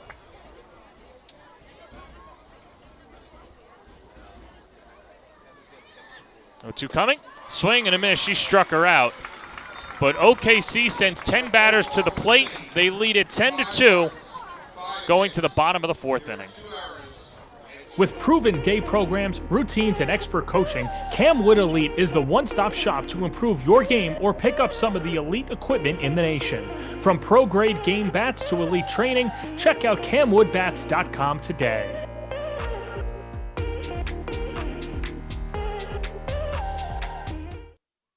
College planning is a complex, multi-year journey requiring academic and standardized test success, resume building, and sensible college selection, as well as application savvy. Our college readiness services are designed to help you start early, stay organized, and navigate the critical process with confidence. With college admission and financial advising and ACT, SAT test prep, visit methodlearning.com today. At Just Bats, our business strategy is simple. Get the perfect bat for you on time, every time, exactly as you promised. We not only provide you with the baseball bats and softball bats, but we also provide you with a winning experience and a promise like nobody else. Free shipping both ways, expert customer service, same-day shipping up until 7 p.m. Central Standard Time, on time, every time, exactly as promised at Just Bats.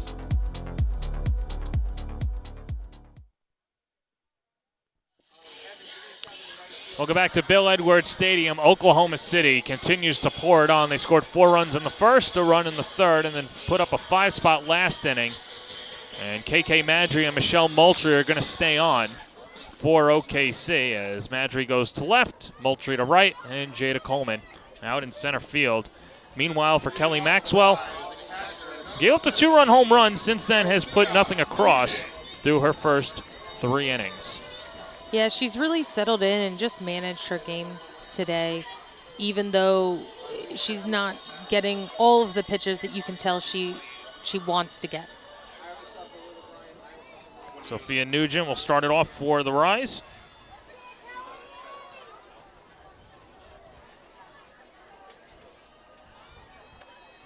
And the first pitch from Maxwell is high for ball 1.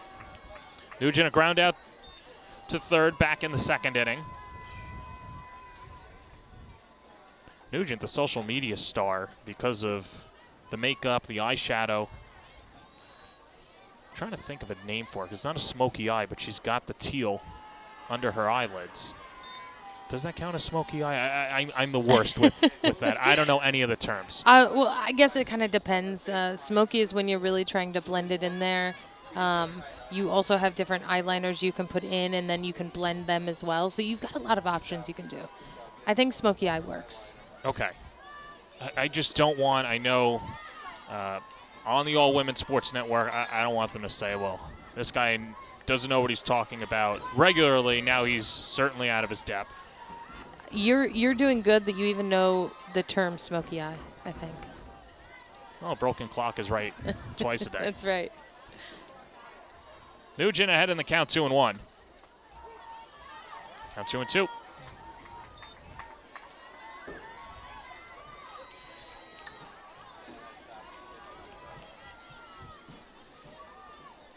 Meanwhile, Maxwell has been solid. He got out of a bases-loaded jam last inning. And you just talk about the game and a game of inches as Nugent takes up an in 3-2. 5-2 game, bottom of the third inning last inning. And the Rise don't capitalize. And OKC pushes across 5 runs.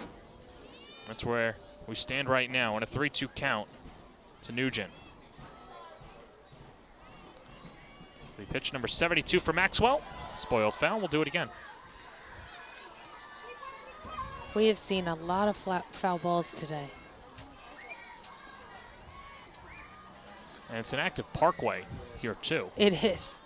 It really is. So encourage the fans not to go after the foul balls. Yes. The road can be a little dangerous. You got to fix the speed bumps here. I agree with that. I don't even think everyone abides by them. Well, no. clearly not. Which is fine. But you got to have smooth speed bumps then. Yeah. You can't commit 2 things, right? You Right. can't have two injustices. So that's rolled foul.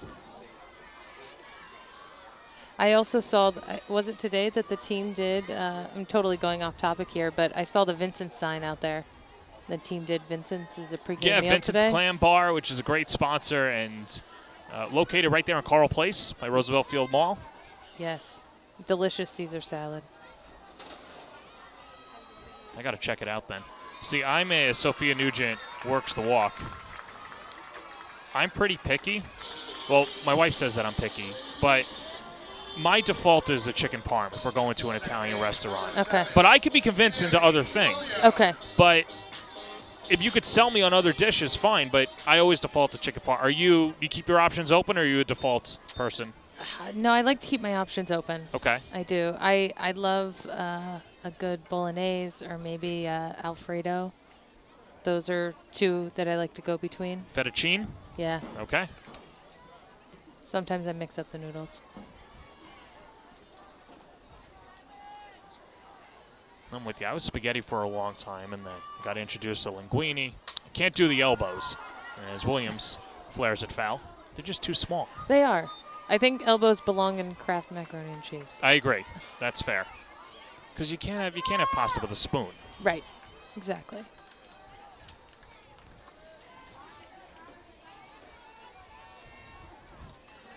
Kelly Maxwell's been feasting today on this Rise lineup. There's the 0-1. 0-2. As Williams takes on the inside corner. Williams drew a walk back in the second inning, was stranded there. 4 walks, 5 strikeouts for Maxwell. He's given up 2 runs in 3+ innings. Swing and a miss. Down goes Williams for the 5th strikeout, and there's 1 away. Great job by Kinsey Hansen hanging on to that pitch. That was a tough one. Ashley Trewiler. And so that'll bring up Ashley Trewiler. Struck out swinging back in the second inning.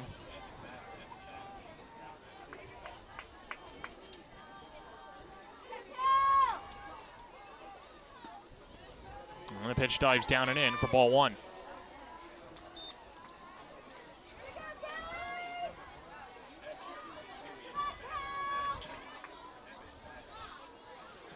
It's always an adjustment period. First year that Trewiler and a lot of the Rise roster and the returners not playing a full college season. And some of them doing their best to stay in shape. But it's such a regimented schedule that they're used to having, and then that's what makes the pros is trying to replicate that success. That's exactly it. You know, and the pros are not always getting the same reps, right, that they would get in their college experience, and they've got to find that on their own. And one of the hardest things is getting the live reps off of a live arm. Mm-hmm. And some programs have people just throwing BP, right, constantly, every single day. So when you're getting that every day, it's a game changer. So you got to kind of recreate that. You got to find ways to, continue to develop your skills. We'll use Jenna Laird for example. Great career at Mizzou, then comes home. She's from East Meadow. Took an assistant coaching job at Adelphi. So is she just supposed to take reps for the Panthers? Her job is to make sure that Adelphi is the best team that they can be and the standard that they've upheld, especially with the new coaching staff. So that's kind of the in-between that she's got to work around. Yeah, she's got to do her job, and then she's got to get her work in for herself, right? And that's the difference with these professional ball players, is that they are consistently doing the work, whether it's in the weight room, on the field, getting at bats in.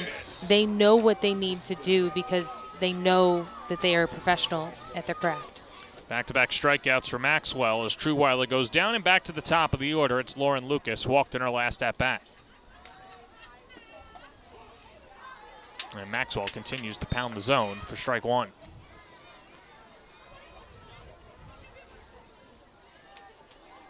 Lucas, a strikeout and a walk in 2 plate appearances against Maxwell.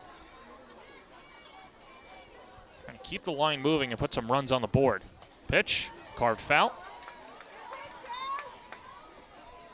And Maxwell ahead, 0-2.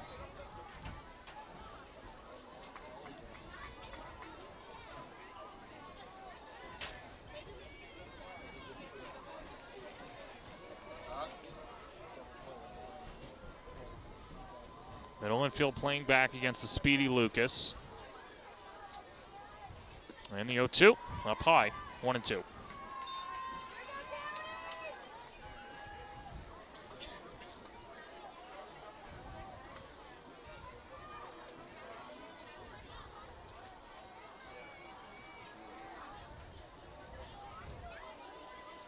Maxwell trying to get through the 4th. Pitch. And the off-speed pitch gets Lucas for strike 3 as Maxwell sets down 3 via the K in the inning. And we're through 4, a 10-2 lead for Oklahoma City. Phoenix Tube is one of the world's leading stainless steel long products, with focus on ornamental and structural tubing, as well as processed flat bar. What began as nothing more than the founder's vision, the company started from very humble beginnings in 1980. 40-plus years later, the company has over 25 production lines, as well as a full line of slitting and finishing capabilities. An everyday commitment to uncompromising quality and superior customer service has enabled them to build a loyal customer base. The growth has been further fueled by continued and heavy investment in state-of-the-art equipment and technology, enabling them to remain at the forefront of the industry. As Phoenix Tube begins its 5th decade, it looks forward to a promising future with the same commitment to the principles that have guided them for these years. Learn more today at phoenixtube.com. Baker Air is a veteran and family-owned heating and air conditioning company from Long Island with more than 3 generations of HVAC experience. We value our customers and take great pride in our work. We strive to make Baker Air's goal to remain fair, honest, loyal, and reliable. Our customers are the ones who keep our small business thriving. Request an estimate today at bakerair.com. There's a shot of Forest Hills, Queens on a Friday night in New York City. Hop on the Long Island Railroad, take it over to Hofstra. And Jalen Ford back out on the mound for her first clean inning of work. She is the 4th New York Rise pitcher. Came in for Lauren Krings, who only retired 2 batters, gave up 5 runs on 4 hits, 2 walks, no strikeouts. As Ford trying to keep this a 10-2 game and keep the margin of error slim and try and keep her team in it. She's Adrian Clark. I'm John Perez, and Oklahoma City is as good as advertised in person. But Jalen Ford trying to change that for New York. Yeah, they still have an opportunity here, right? Like they need to get some things strung together. Hopefully Jalen can keep them, prevent the damage and get them back in there to rally some things together. 5 runs last inning. They sent 10 batters to the plate. Home runs from Alina Torres, as well as Sydney Sherrill, and Kinsey Hansen dropping the hammer with a 2-run home run. And that pitch upstairs, and the count 1-1 to Becker.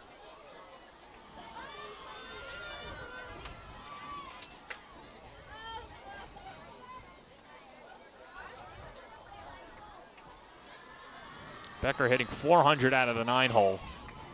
Takes down and in. On the count 2-1.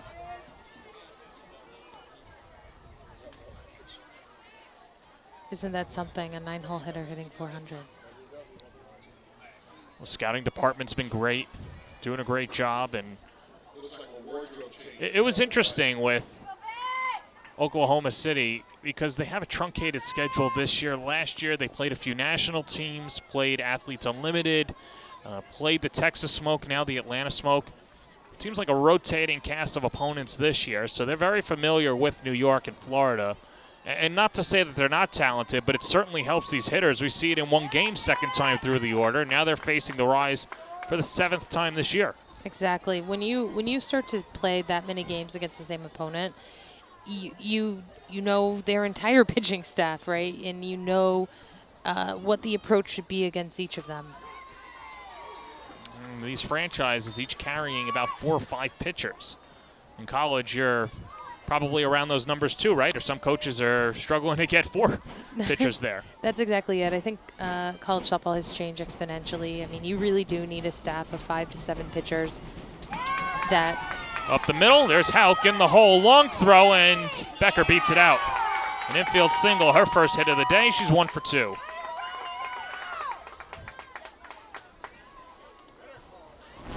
Yeah, she took just enough off the ball when she made contact to be able to beat this out. She got jammed, but a perfectly placed ball.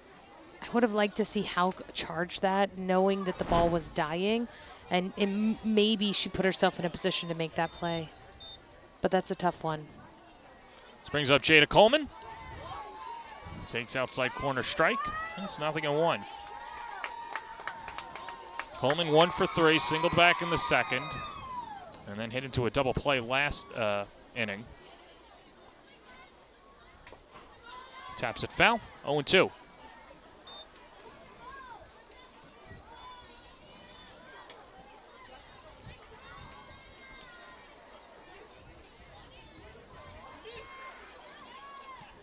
See the corners pinch in against Coleman, respecting her speed. Hoping for another double play. 0-2. That's high, 1-2.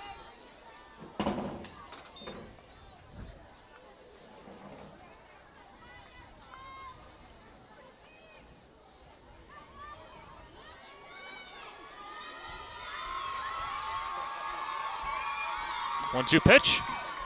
Served in the air out to left. Can of corn for Carly Spade. 1 down.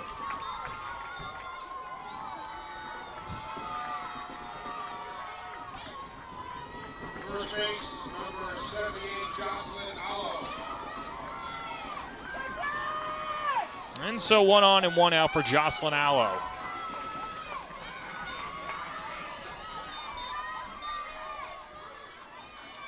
Allo walked last inning, a couple of ground outs to the shortstop, Megan Hauk. It was her grand slam that closed the book on Jalen Ford Wednesday night. And they're looking to strike lightning again. Allo with 5 home runs, 23 RBIs. Hit .583 coming into the series. Hits it hard, nice stab by Sammy Williams. Goes to second for 1. Hauk, the return throw, not in time. Allo legs it out by a hair, but there's 2 away. Wow, what a great play. What a great stop. Such a hard hit ball, deep angle. Gets the lead out. Tough ball to turn 2 on, but still almost had the play. If the throw was a little bit higher to Hauk, I think she might have had that. That's one of the cons for Allo, too, in her hitting the ball so hard, is that she's prone to the double play. Oh, yeah. If the infield can knock the ball down, they most certainly will put themselves in a position to have that. Kinsey Hansen takes up and in. 2-run home run to deep left center field in her last at-bat.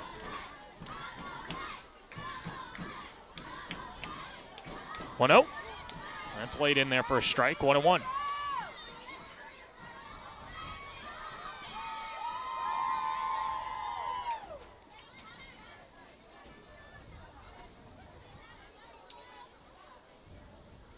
1-1. 2-1.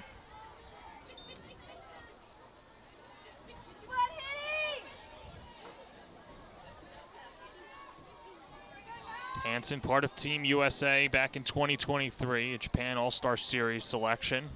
Johnny Bench Award winner in 2023 for the best softball catcher in the NCAA.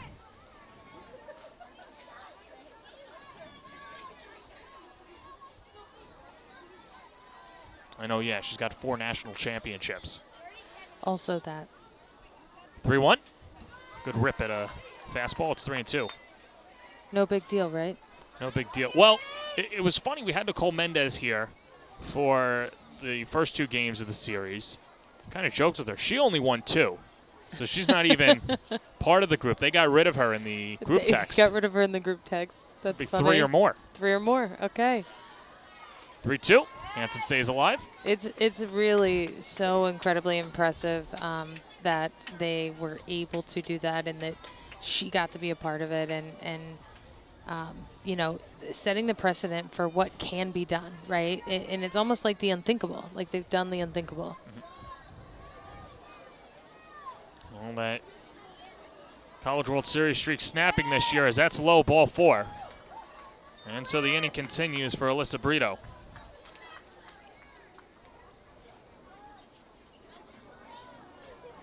Second walk issued by Ford as Allo goes to second. Hansen on at first, and here's Brito. Had the Little League home run last inning. Single to center. An error by Ashley Treeweiler allowed her to take second base, and then an E6 for Megan Hauk. Hit the runner in Brito, and she came around to score. And lays off for ball 1.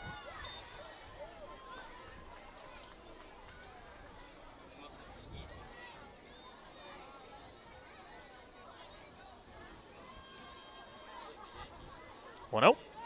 1-1.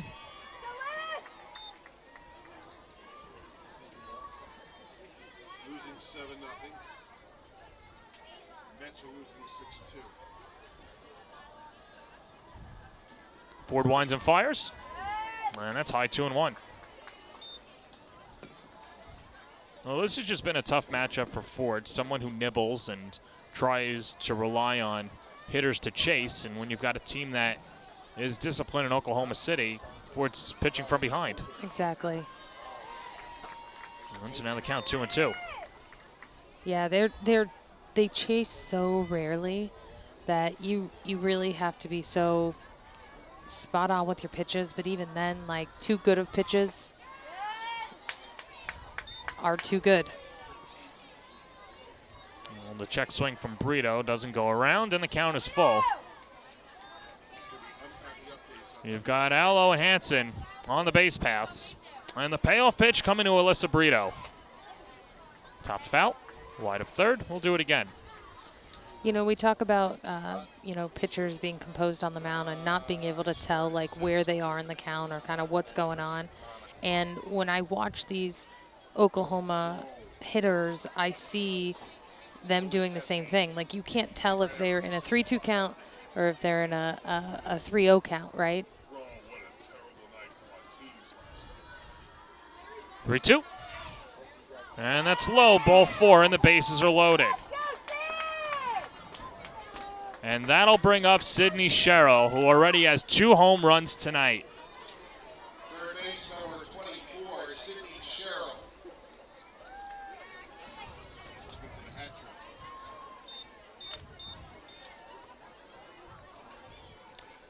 Sherrill solo home runs in the 3rd and the 4th. First time facing Ford tonight. And ahead in the count 1-0.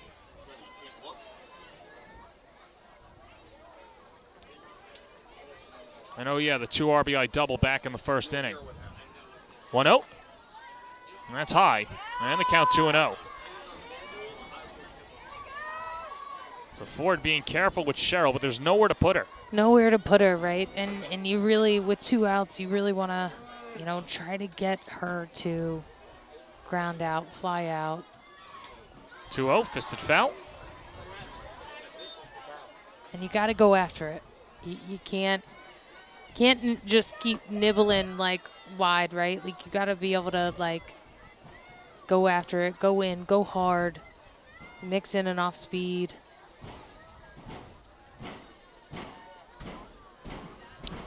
Two one from Ford.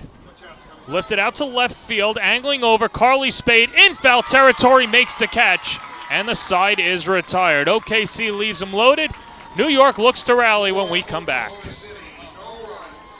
With proven day programs, routines, and expert coaching, Camwood Elite is the one-stop shop to improve your game or pick up some of the elite equipment in the nation. From pro-grade game bats to elite training, check out camwoodbats.com today.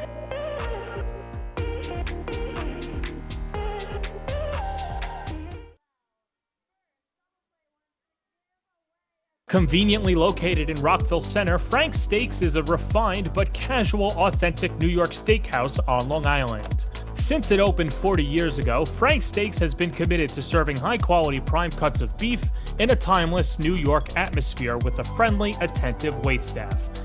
It's this obsessive dedication to our craft that has led Frank's Steaks to becoming the local destination for special dinners and celebrations. AZ Gloveman is Casa Grande, Arizona's quality leather sporting goods provider. Softball, baseball, batting gloves, and more. AZ Gloveman caters to men's and women's slow-pitch softball markets throughout the United States. Build your dream glove today at azgloveman.com.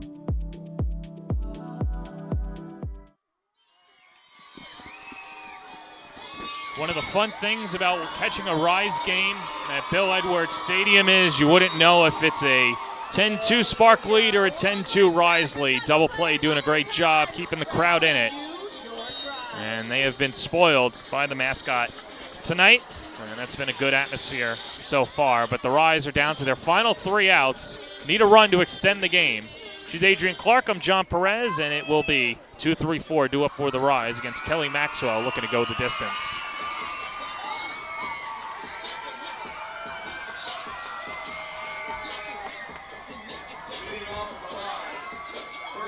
I will say the energy here is electric. So if you have not come out to a game yet, I highly recommend you get here next week against Orlando. Yeah, 3 games, Monday, Tuesday, Wednesday, 7 p.m. start times. Get your tickets at thenewyorkrise.com.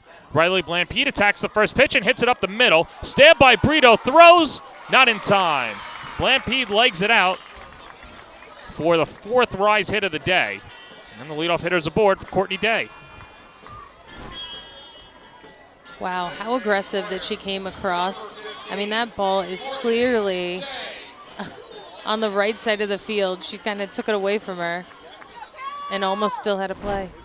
Do you want Becker taking that instead of Brito? You know, I don't unless Becker is charging it, right? If Becker would have charged it instead of going deep with it, then yes, I'd want her to take that and be aggressive with it. Because if you saw, based on the speed, there was no shot to really get her unless you get to the ball sooner. So I love that Brito came across there and that Becker knew what she was doing. Yeah, you want your shortstop really to take charge, the center fielder of the infield. Courtney Day takes inside and the count's 2-0. Lined out to the center fielder, Jada Coleman, in her last at-bat. Came around to score on the 2-run home run by Carly Spade way back in the first inning. OKC scoring 4 runs in the first, 1 in the third, and 5 in the fourth. 2-0, 3-0.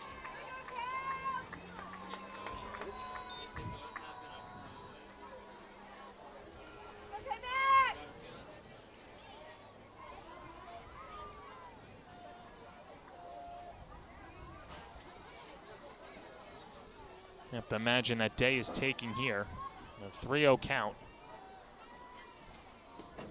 And takes a strike, and the count is 3-1. I'm curious as a coach, and you know you've got the 8-run cushion, but you know that this is getaway day. You fly back home tomorrow. Do you manage this as if it's a 1-run game, or do you just let Maxwell try and go the distance? No, I think you need to manage it like it's a 1-run game, right? I mean, you give her maybe a little bit longer of a leash because she hasn't shown fatigue, right? She hasn't shown that she's not capable, right? So I think you give her a little bit of a leash, but you have someone ready to go. You always have to have someone ready to go. 100%, and that could be Maddie Penta, who was the star Wednesday night.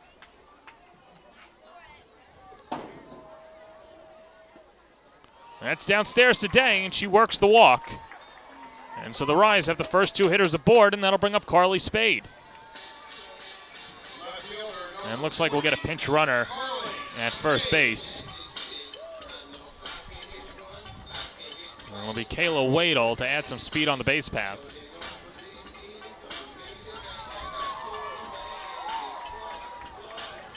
Third time that Wadle has made an appearance in the series, all as pinch runners. It's now 6 walks for Maxwell.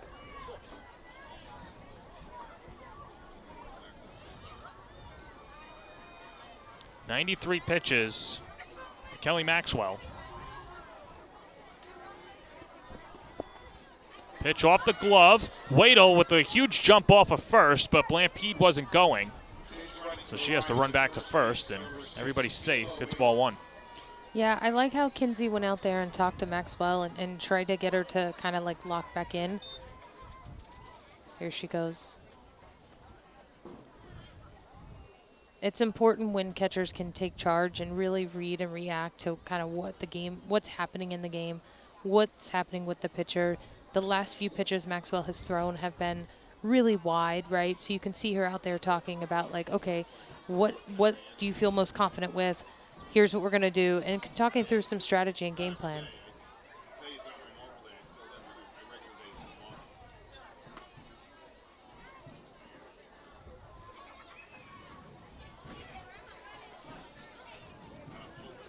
Spade trying to put some runs on the board, or just put the ball in play and move the runners over. 2 for 2 on the day.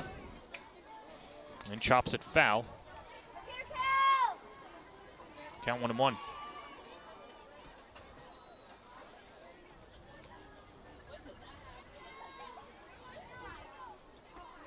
We mentioned a great day for Spade. Named an assistant coach at Ohio State. Already a 2-run home run and a single. So that helps her. Vibes good all around for Carly Spade. And that pitch hits the inside corner, and the count's 1-2.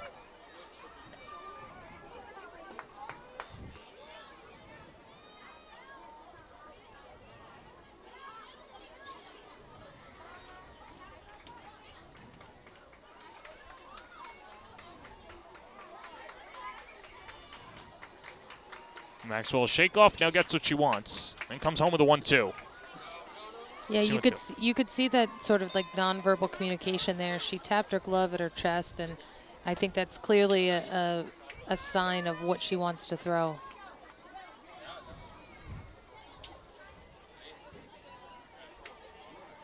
No pitch calm, quick sign from Hansen, and the 2-2. Lifted foul out of play.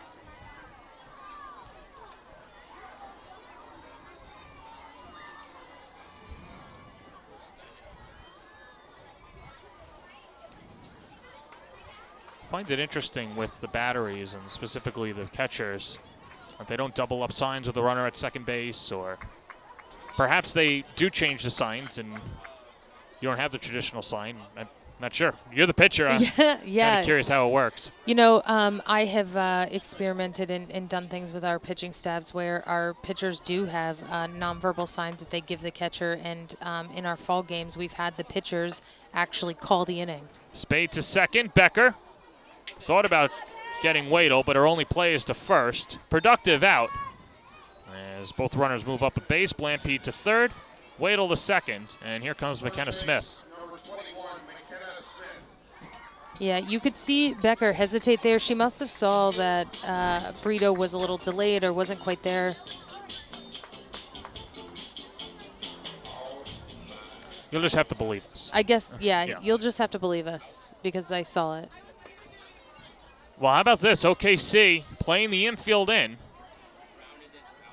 They're trying to win it here. And the first pitch hits the inside corner to Smith. Count 0-1.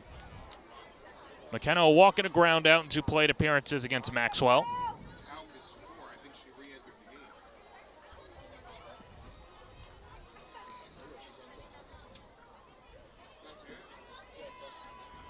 And so here comes the 0-1.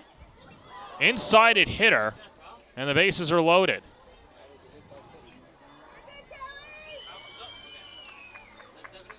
And so that'll bring up Megan Hauk. Shortstop, number 4, Megan Hauk. I wouldn't be surprised if we saw a coach timeout here.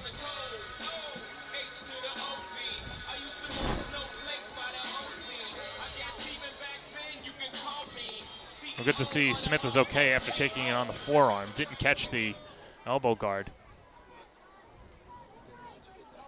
Yeah, you can see her rubbing it a little bit. Glad she's okay. First pitch to Hauk. Hits the inside corner, 0-1. So you mentioned the coaches meeting. What would the message be? Yeah, I think the message is, reminding the defense of where you want them, reminding the outfield of where they're to go with the ball, and really trying to understand, what the approach is and making sure everybody's on the same page. The infield continues to play in. 0-2 to Megan Hauk.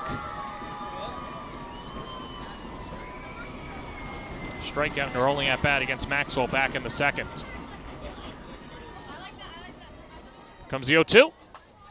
Hit on the ground to second, backhanded by Becker. Brito the throw to first. Allo drops it, and a run comes in, or 2 runs come in as Wadle and Blampede score. Smith rounds third, the throw not coming home, and Smith scores. How about that? An error by Alyssa Brito, and New York puts a few on the board. And now Amber Flores is going to go out and talk to the umpire. Let's take another look. I think she might want obstruction or something here. Yeah, that definitely is what she's looking for there, some sort of contact. But I didn't see any contact. The runner was sliding in.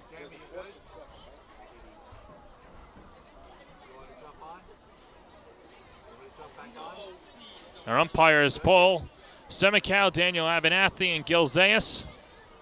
Trying to see that if there was obstruction by McKenna Smith. The call on the field was no obstruction.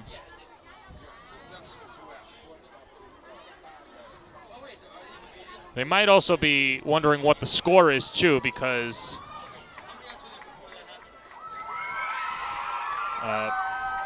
the second base runner did come around to score, but she's already out. Like, right. She already played through it. Yes. So maybe she didn't think they had her out at second? Well, Michaela Transu is going to talk, and that's what it was. New York thought that 3 runs came across, but it's just 2 runs. So Yes. it's a 10-4 game because they got the force at second base. Which also makes sense why you saw Allo not hesitate, because she, hesitate with her throw, right? Right. She knew that was She knew that one of those runners did not count. Yeah, one of them did not count. So it's a 10-4 game, and the Rise have earned another inning.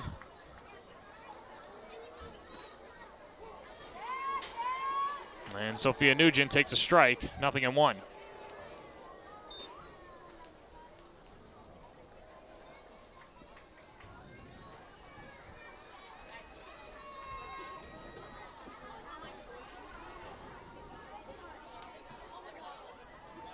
Oh, 1. 0-2 as Nugent spoils it off to the right side. So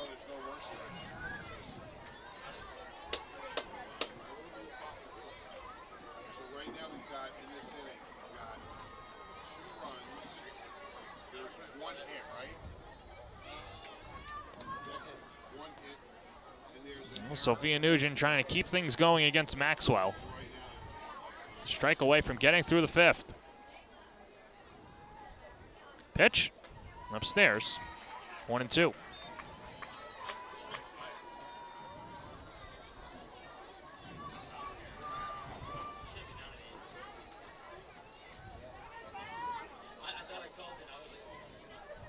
107 pitches for Kelly Maxwell. And the 1-2, swing and a miss. She struck her out. 8 strikeouts for Kelly Maxwell. But New York puts 2 on the board, and we'll keep playing on to the 6th. 10-4 OKC. Phoenix Tube is one of the world's leading stainless steel long products, with focus on ornamental and structural tubing, as well as processed flat bar. What began as nothing more than the founder's vision, the company started from very humble beginnings in 1980. 40-plus years later, the company has over 25 production lines, as well as a full line of slitting and finishing capabilities. An everyday commitment to uncompromising quality and superior customer service has enabled them to build a loyal customer base.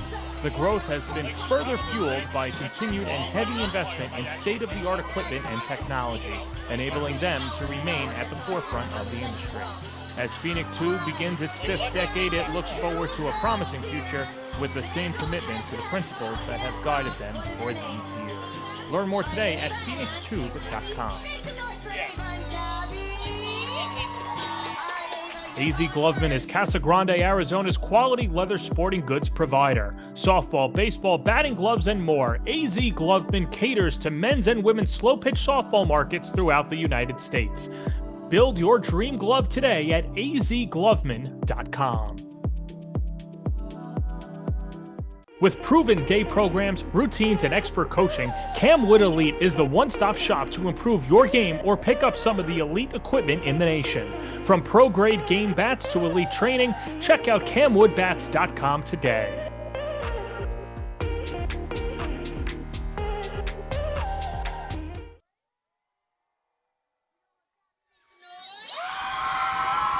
Top of the 6th inning. At Bill Edwards Stadium, Kayla Wadle will stay on. She'll man center field with Carly Spade and Lauren Lucas. A little bit of an interesting development. The Rise are down to their final out due to the run rule, but then a fielder's choice. Off the bat of Megan Hauk, Jocelyn Allo dropped the ball, allowing a run to score with the bases loaded. That's where we stand right now. And there's Jalen Ford trying to keep it a 10-4 game, and the Rise looking for their comeback bid. As it'll be 6, 7, 8 due up for OKC. Haley Lee, KK Madry, and Michelle Moultrie.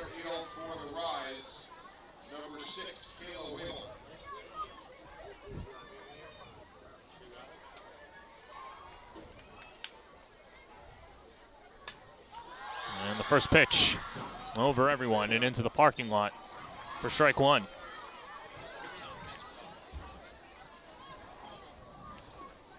Six of the 9 hitters in the series have gone deep, including Haley Lee, who went the opposite way for a 2-run home run back in the 1st inning. And now even at the count, 1-1.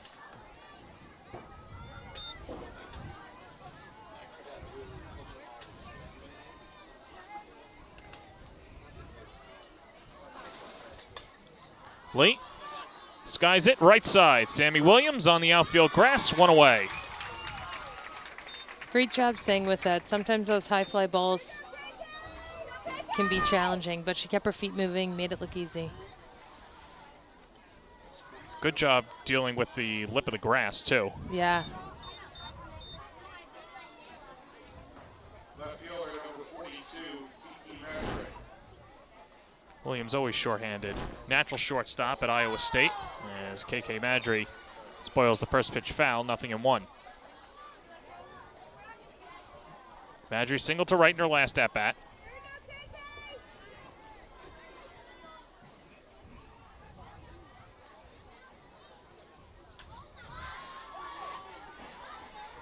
Had the chance to see Rachel Roop here last week with the Florida Vibe. Coached by Dot Richardson, a lot of representation for Liberty, setting a program record, 51 wins, and just a banner year. And it's interesting, too, because I know that you've had a lot of success in being part of banner teams with Hofstra. Is there a difference between being a team that continuously wins and just adding to the ledger, or there's got to be something special about being the first team to achieve those marks? Yeah, there is something special about being the first team to reach those marks, but all of the work and the build-up into that moment was done by all of the previous, teams. So it's really a culmination of being able to see the continuation of the success but get it to the top, right? And that's exactly what Liberty has done. Madry goes the other way. Spade, a dive, can't make the catch. Didn't hang up long enough. Good effort by Spade. But the count remains 2-2. Great effort. I think I would have liked to see her just lay out kind of on her stomach versus, going feet first there. But great effort.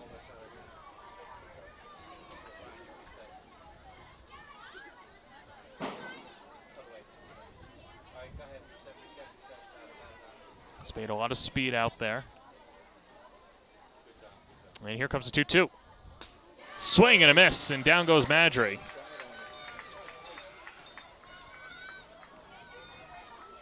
Second strikeout by Ford, and 2 quick outs to start the 6th.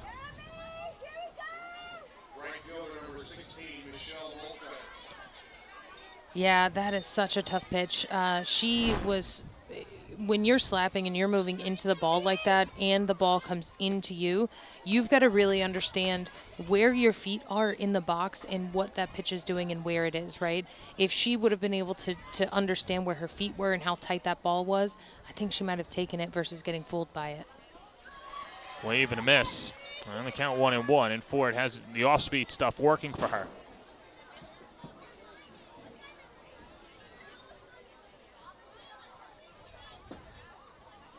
Ford working quickly. 2-1.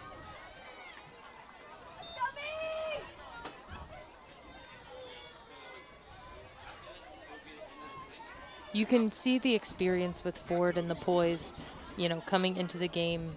She's a veteran. She understands what she needs to do. She understands her body. It's good to see these two battling it out in 2025.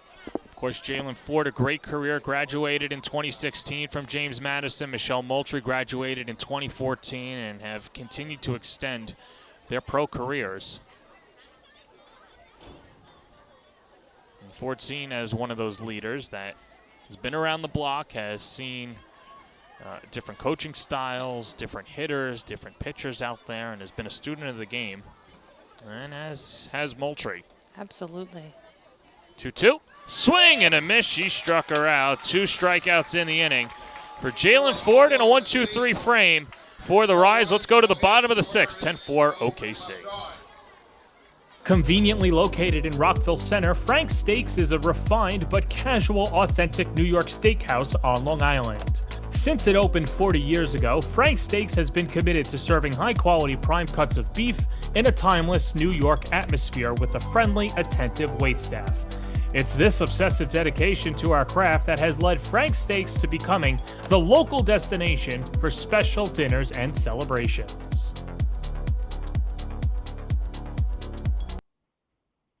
At Just Bats, our business strategy is simple. Get the perfect bat for you on time, every time, exactly as you promised. We not only provide you with the baseball bats and softball bats, but we also provide you with a winning experience and a promise like nobody else. Free shipping both ways, expert customer service, same-day shipping up until 7 p.m. Central Standard Time, on time, every time, exactly as promised at Just Bats.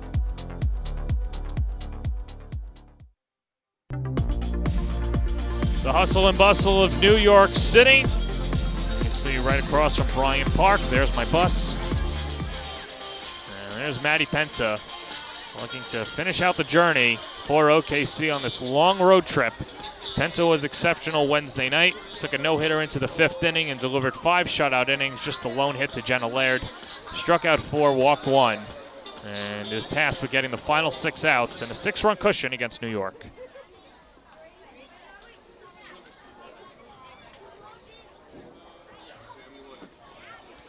I think this is a good move on their part, putting in a fresh arm. Kelly's done a great job all game, but being able to bring Maddie in to close this game out. Maxwell went 5 innings, gave up 4 runs on 3 hits, walked 6, but struck out 9. 108 pitches, 58 of them for strikes. Sammy Williams, a walk and a strikeout in 2 plate appearances against Maxwell. And this one right back to Penta. 1 pitch, 1 out.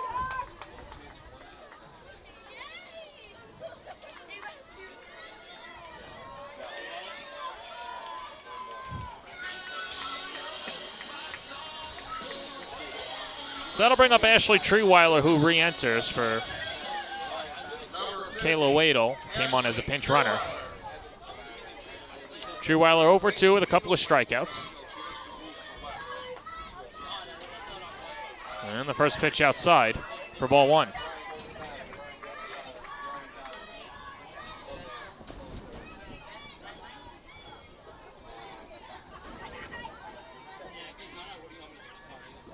Treeweiler, a solo home run last night, has been kept in the ballpark. He's trying to put the ball in play and get on base. And the count 1-1.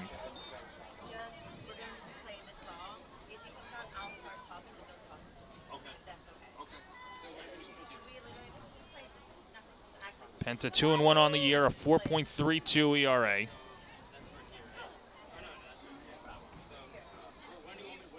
One. Tap to the left side. Brito charges on the run and throws out Treeweiler for the second out of the frame. What a smooth play. She had to charge that because of Treeweiler's speed. Throws it on the run.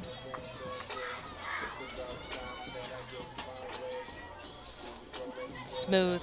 Doesn't hesitate. Goes right into her transfer, into her throw with beautiful. Any hesitation there, or if she doesn't charge the way that she does, Treeweiler's safe. That's what makes her so successful as she uses the ground and thing in her speed. And so a quick timeout after taking the first pitch.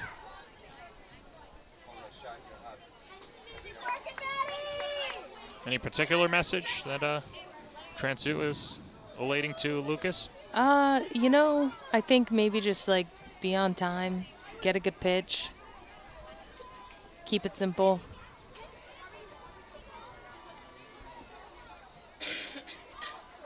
Comes the 0-1.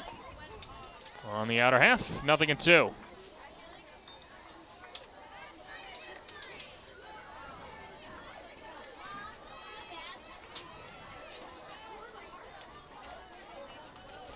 Maddie Penta, a couple of groundouts. Looking for her first K of the night. 0-2 pitch. On the outside corner, strike 3 called, and Maddie Penta throws up a scoreless 6th. We're on to the 7th. 6-run lead for OKC. Baker Air is a veteran and family-owned heating and air conditioning company from Long Island with more than 3 generations of HVAC experience. We value our customers and take great pride in our work. We strive to make Baker Air's goal to remain fair, honest, loyal, and reliable. Our customers are the ones who keep our small business thriving. Request an estimate today at bakerair.com. AZ Gloveman is Casa Grande, Arizona's quality leather sporting goods provider. Softball, baseball, batting gloves, and more. AZ Gloveman caters to men's and women's slow-pitch softball markets throughout the United States. Build your dream glove today at azgloveman.com. Conveniently located in Rockville Center, Frank's Steaks is a refined but casual, authentic New York steakhouse on Long Island. Since it opened 40 years ago, Frank's Steaks has been committed to serving high-quality prime cuts of beef in a timeless New York atmosphere with a friendly, attentive waitstaff. It's this obsessive dedication to our craft that has led Frank's Steaks to becoming the local destination for special dinners and celebrations.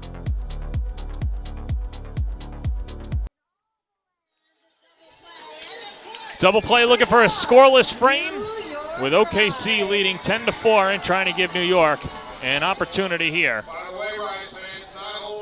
Top of the 7th inning, and a 10-4 game. We missed the cartwheels by double play, but that's fine. They were pretty good. You got to come to a game to see them in person. That's the incentive.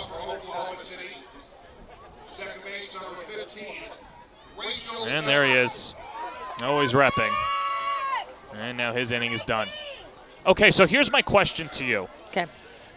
Ashley Treeweiler re-entered after getting pulled for the pinch runner in Kayla Wadle. So I assumed that Treeweiler, because she came back to bat, as the first pitch to Rachel Becker's in there for a strike, 0-1, that Wadle was done. But now Wadle's back out in center field. I thought Waddle hit for or pinch ran for Day. Did I have that? There's your answer. Okay. Never mind then. Take it back. Because Day was the DP, Correct. then Treeweiler goes into that DP spot, right? Treeweiler stays in her spot. Right. Waddle and Day, that's where, like, Treeweiler never came out, I don't think. There we go.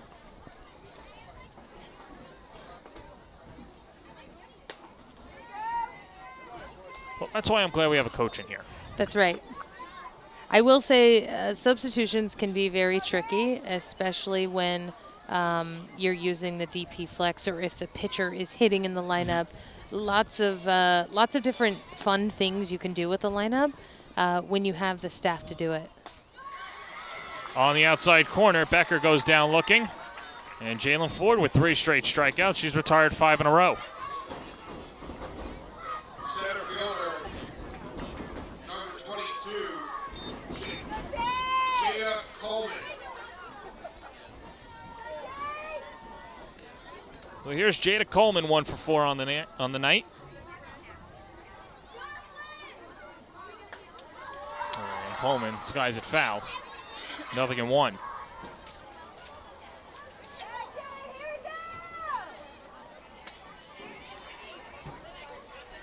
Coleman grew up in the Colony in Texas.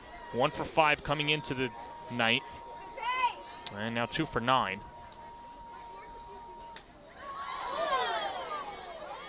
Good rip, fouls it back. Count 0-2.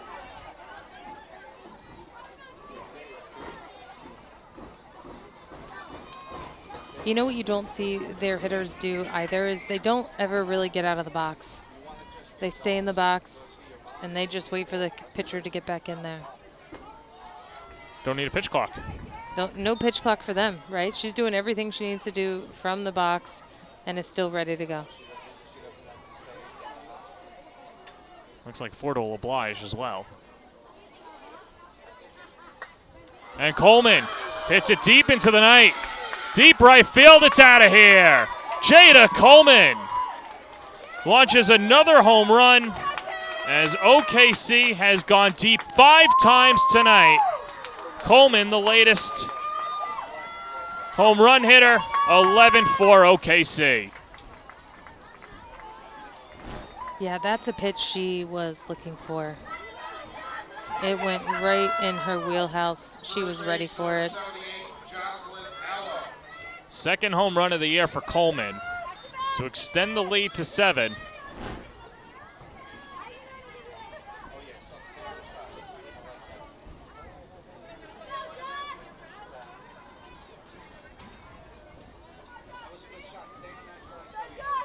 And so here's Allo. She's been kept in the ballpark.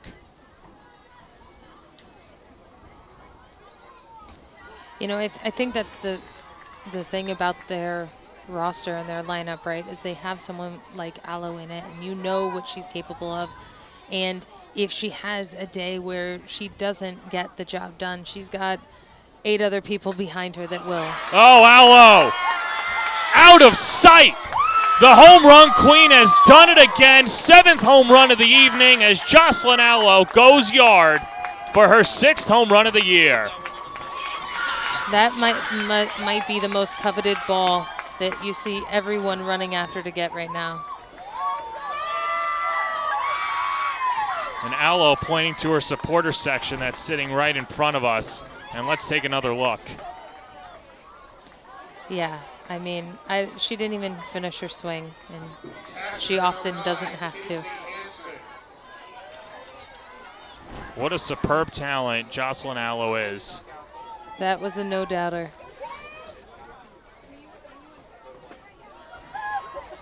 First pitch to Kinsey Hansen, misses downstairs.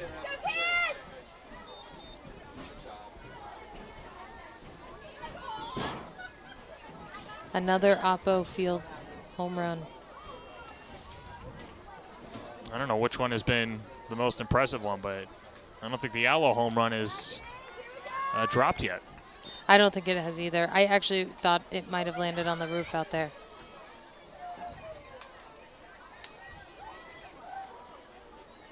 Well, Hansen, a 2-run home run back in the 4th. Sydney Sherrill's gone deep twice. Alina Torres, Haley Lee, Jocelyn Allo, Jada Coleman, and Kinsey Hansen. As Ford pumps in a strike, it's 2-1.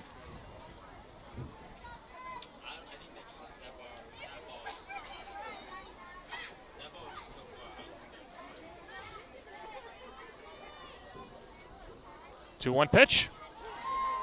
On the inside corner, it's 2-2. Great spot by Jalen Ford.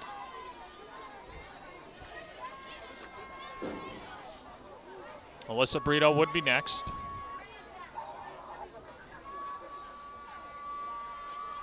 Two-two. Fouled off.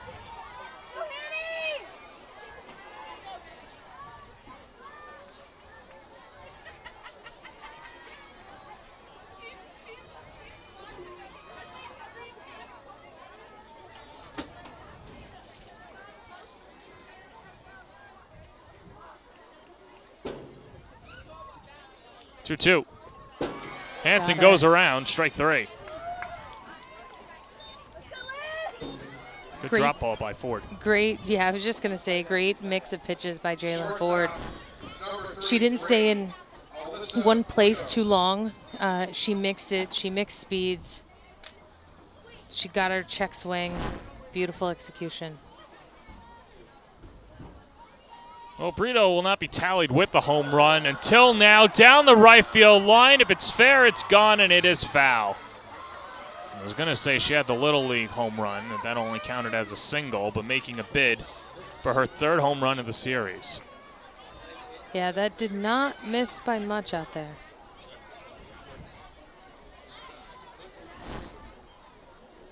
Let's take another look. There's no replay that the umpires can use. Right. But that looks like it was the right call. But you didn't see OKC protesting it. You did not. Usually the players will tell you, Yes. even though you want them to sell it. That's it. You could tell she wanted to do it again with that last pitch. No balls, 2 strikes, 2 outs, already 2 runs home. That's outside, and the count 1-2.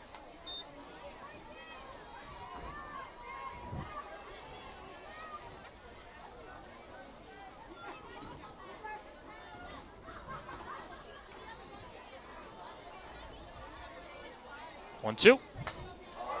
Well, that's fair. That's gone. Brito's done it again. Halfway up the trees, Alyssa Brito's gone deep. 13-4, OKC.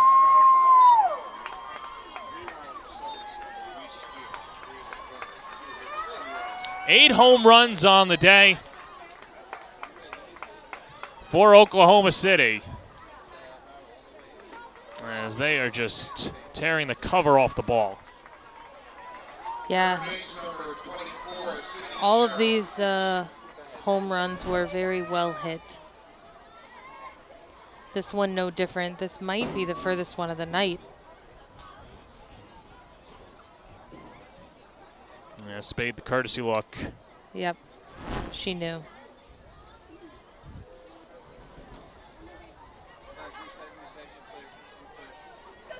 Well, so here's Sydney Sherrill. She's gone deep twice tonight.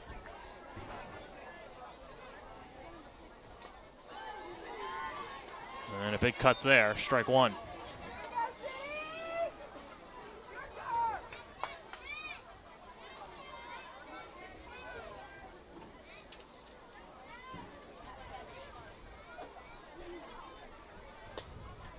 And Ford misses high. 1-1.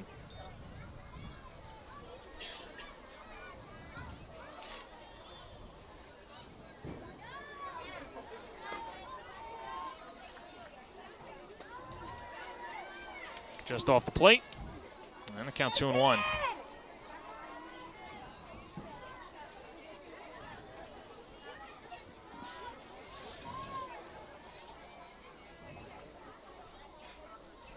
Ford working quickly. That's out to Hauk. Nice scoop and a throw. And she gets Sherrill. But Jada Coleman, Jocelyn Allo, and Alyssa Brito each go deep. And Oklahoma City with a 13-4 lead going to the bottom of the 7th. College planning is a complex, multi-year journey requiring academic and standardized test success, resume building, and sensible college selection, as well as application savvy.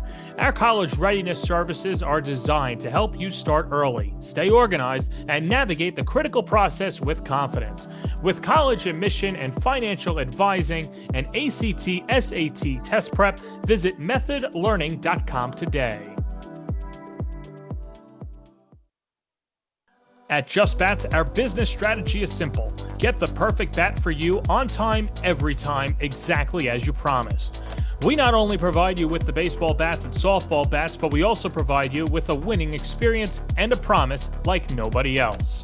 Free shipping both ways, expert customer service, same-day shipping up until 7 p.m. Central Standard Time, on time, every time, exactly as promised at Just Bats. With proven day programs, routines, and expert coaching, Camwood Elite is the one-stop shop to improve your game or pick up some of the elite equipment in the nation. From pro-grade game bats to elite training, check out CamwoodBats.com today.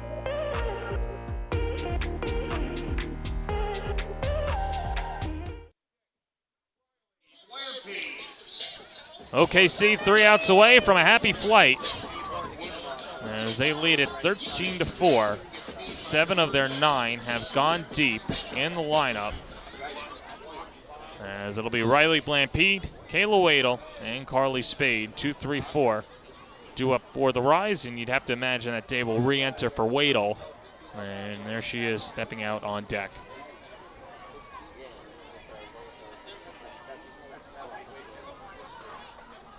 And Blampede lays off for ball 1 for Maddie Penta. Penta came on, got a couple of ground outs, and then struck out Lauren Lucas.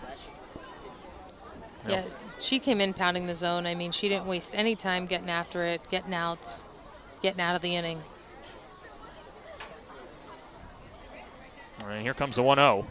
Swing and a miss, 1-1, as Penta continues to deal and ratchet up the velocity. Yeah, and you can see the little bit of speed change. She's throwing a bit harder than Maxwell, and so you're seeing just they're a little delayed, right, in reacting to the speed of her pitch. 1-1. And Blampede holds her swing. It's 2-1. Number 15, Rachel Becker, has re-entered from Oklahoma City.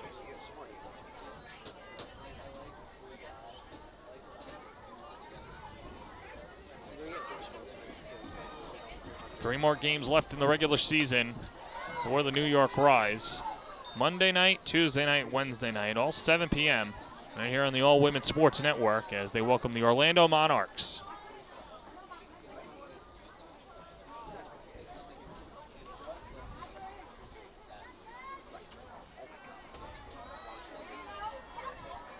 Two-two, Penta to Blampede. And Blampede stays alive. Better adjustment on Blampede's part to be more on time for that pitch. Blampede an infield single, then came around to score on the fielder's choice. What was supposed to be a double play, but you can't assume a double play in the bases loaded ground ball from Megan Hauk.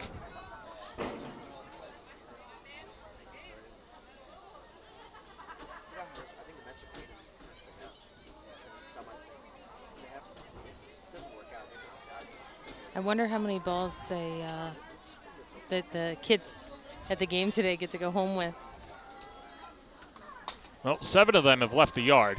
Up the middle, there's Alyssa Brito, throws out Blampede, and 4 in a row out of the pen retired by Penta. 1 down in the 7th.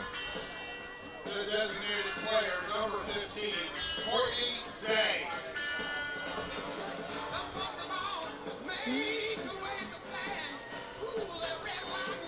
It's the song of the summer, I think. I think so, Creedence too. Clearwater Revival.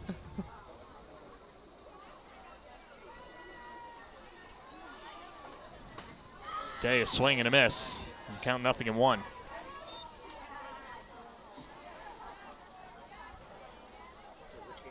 Day, a couple of walks and lined out to the center fielder, Jada Coleman.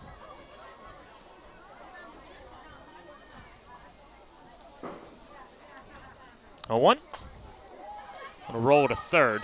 Sherrill across the diamond, 2 down. And so New York down to their final out, and that'll bring up Carly Spade. Left fielder number 40, Harley Spade.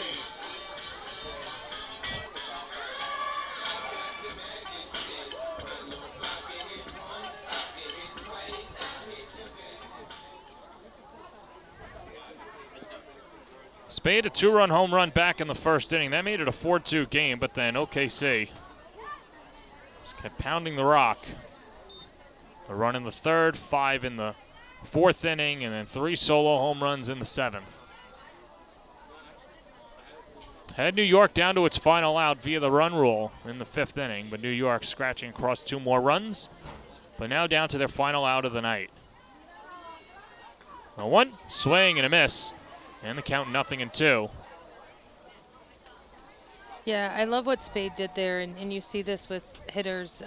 She swung and missed, but she looked to the umpire to say, like, was that a ball? To which he said yes, and she was like, I knew that, right? So now she's gathering information so that she can have the best approach and best possible at bat here. 0-2. Outside. And so the count 1-2.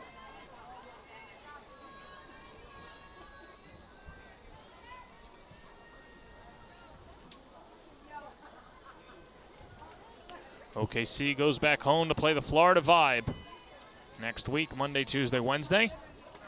1-2, fouled off. And Spade stays alive.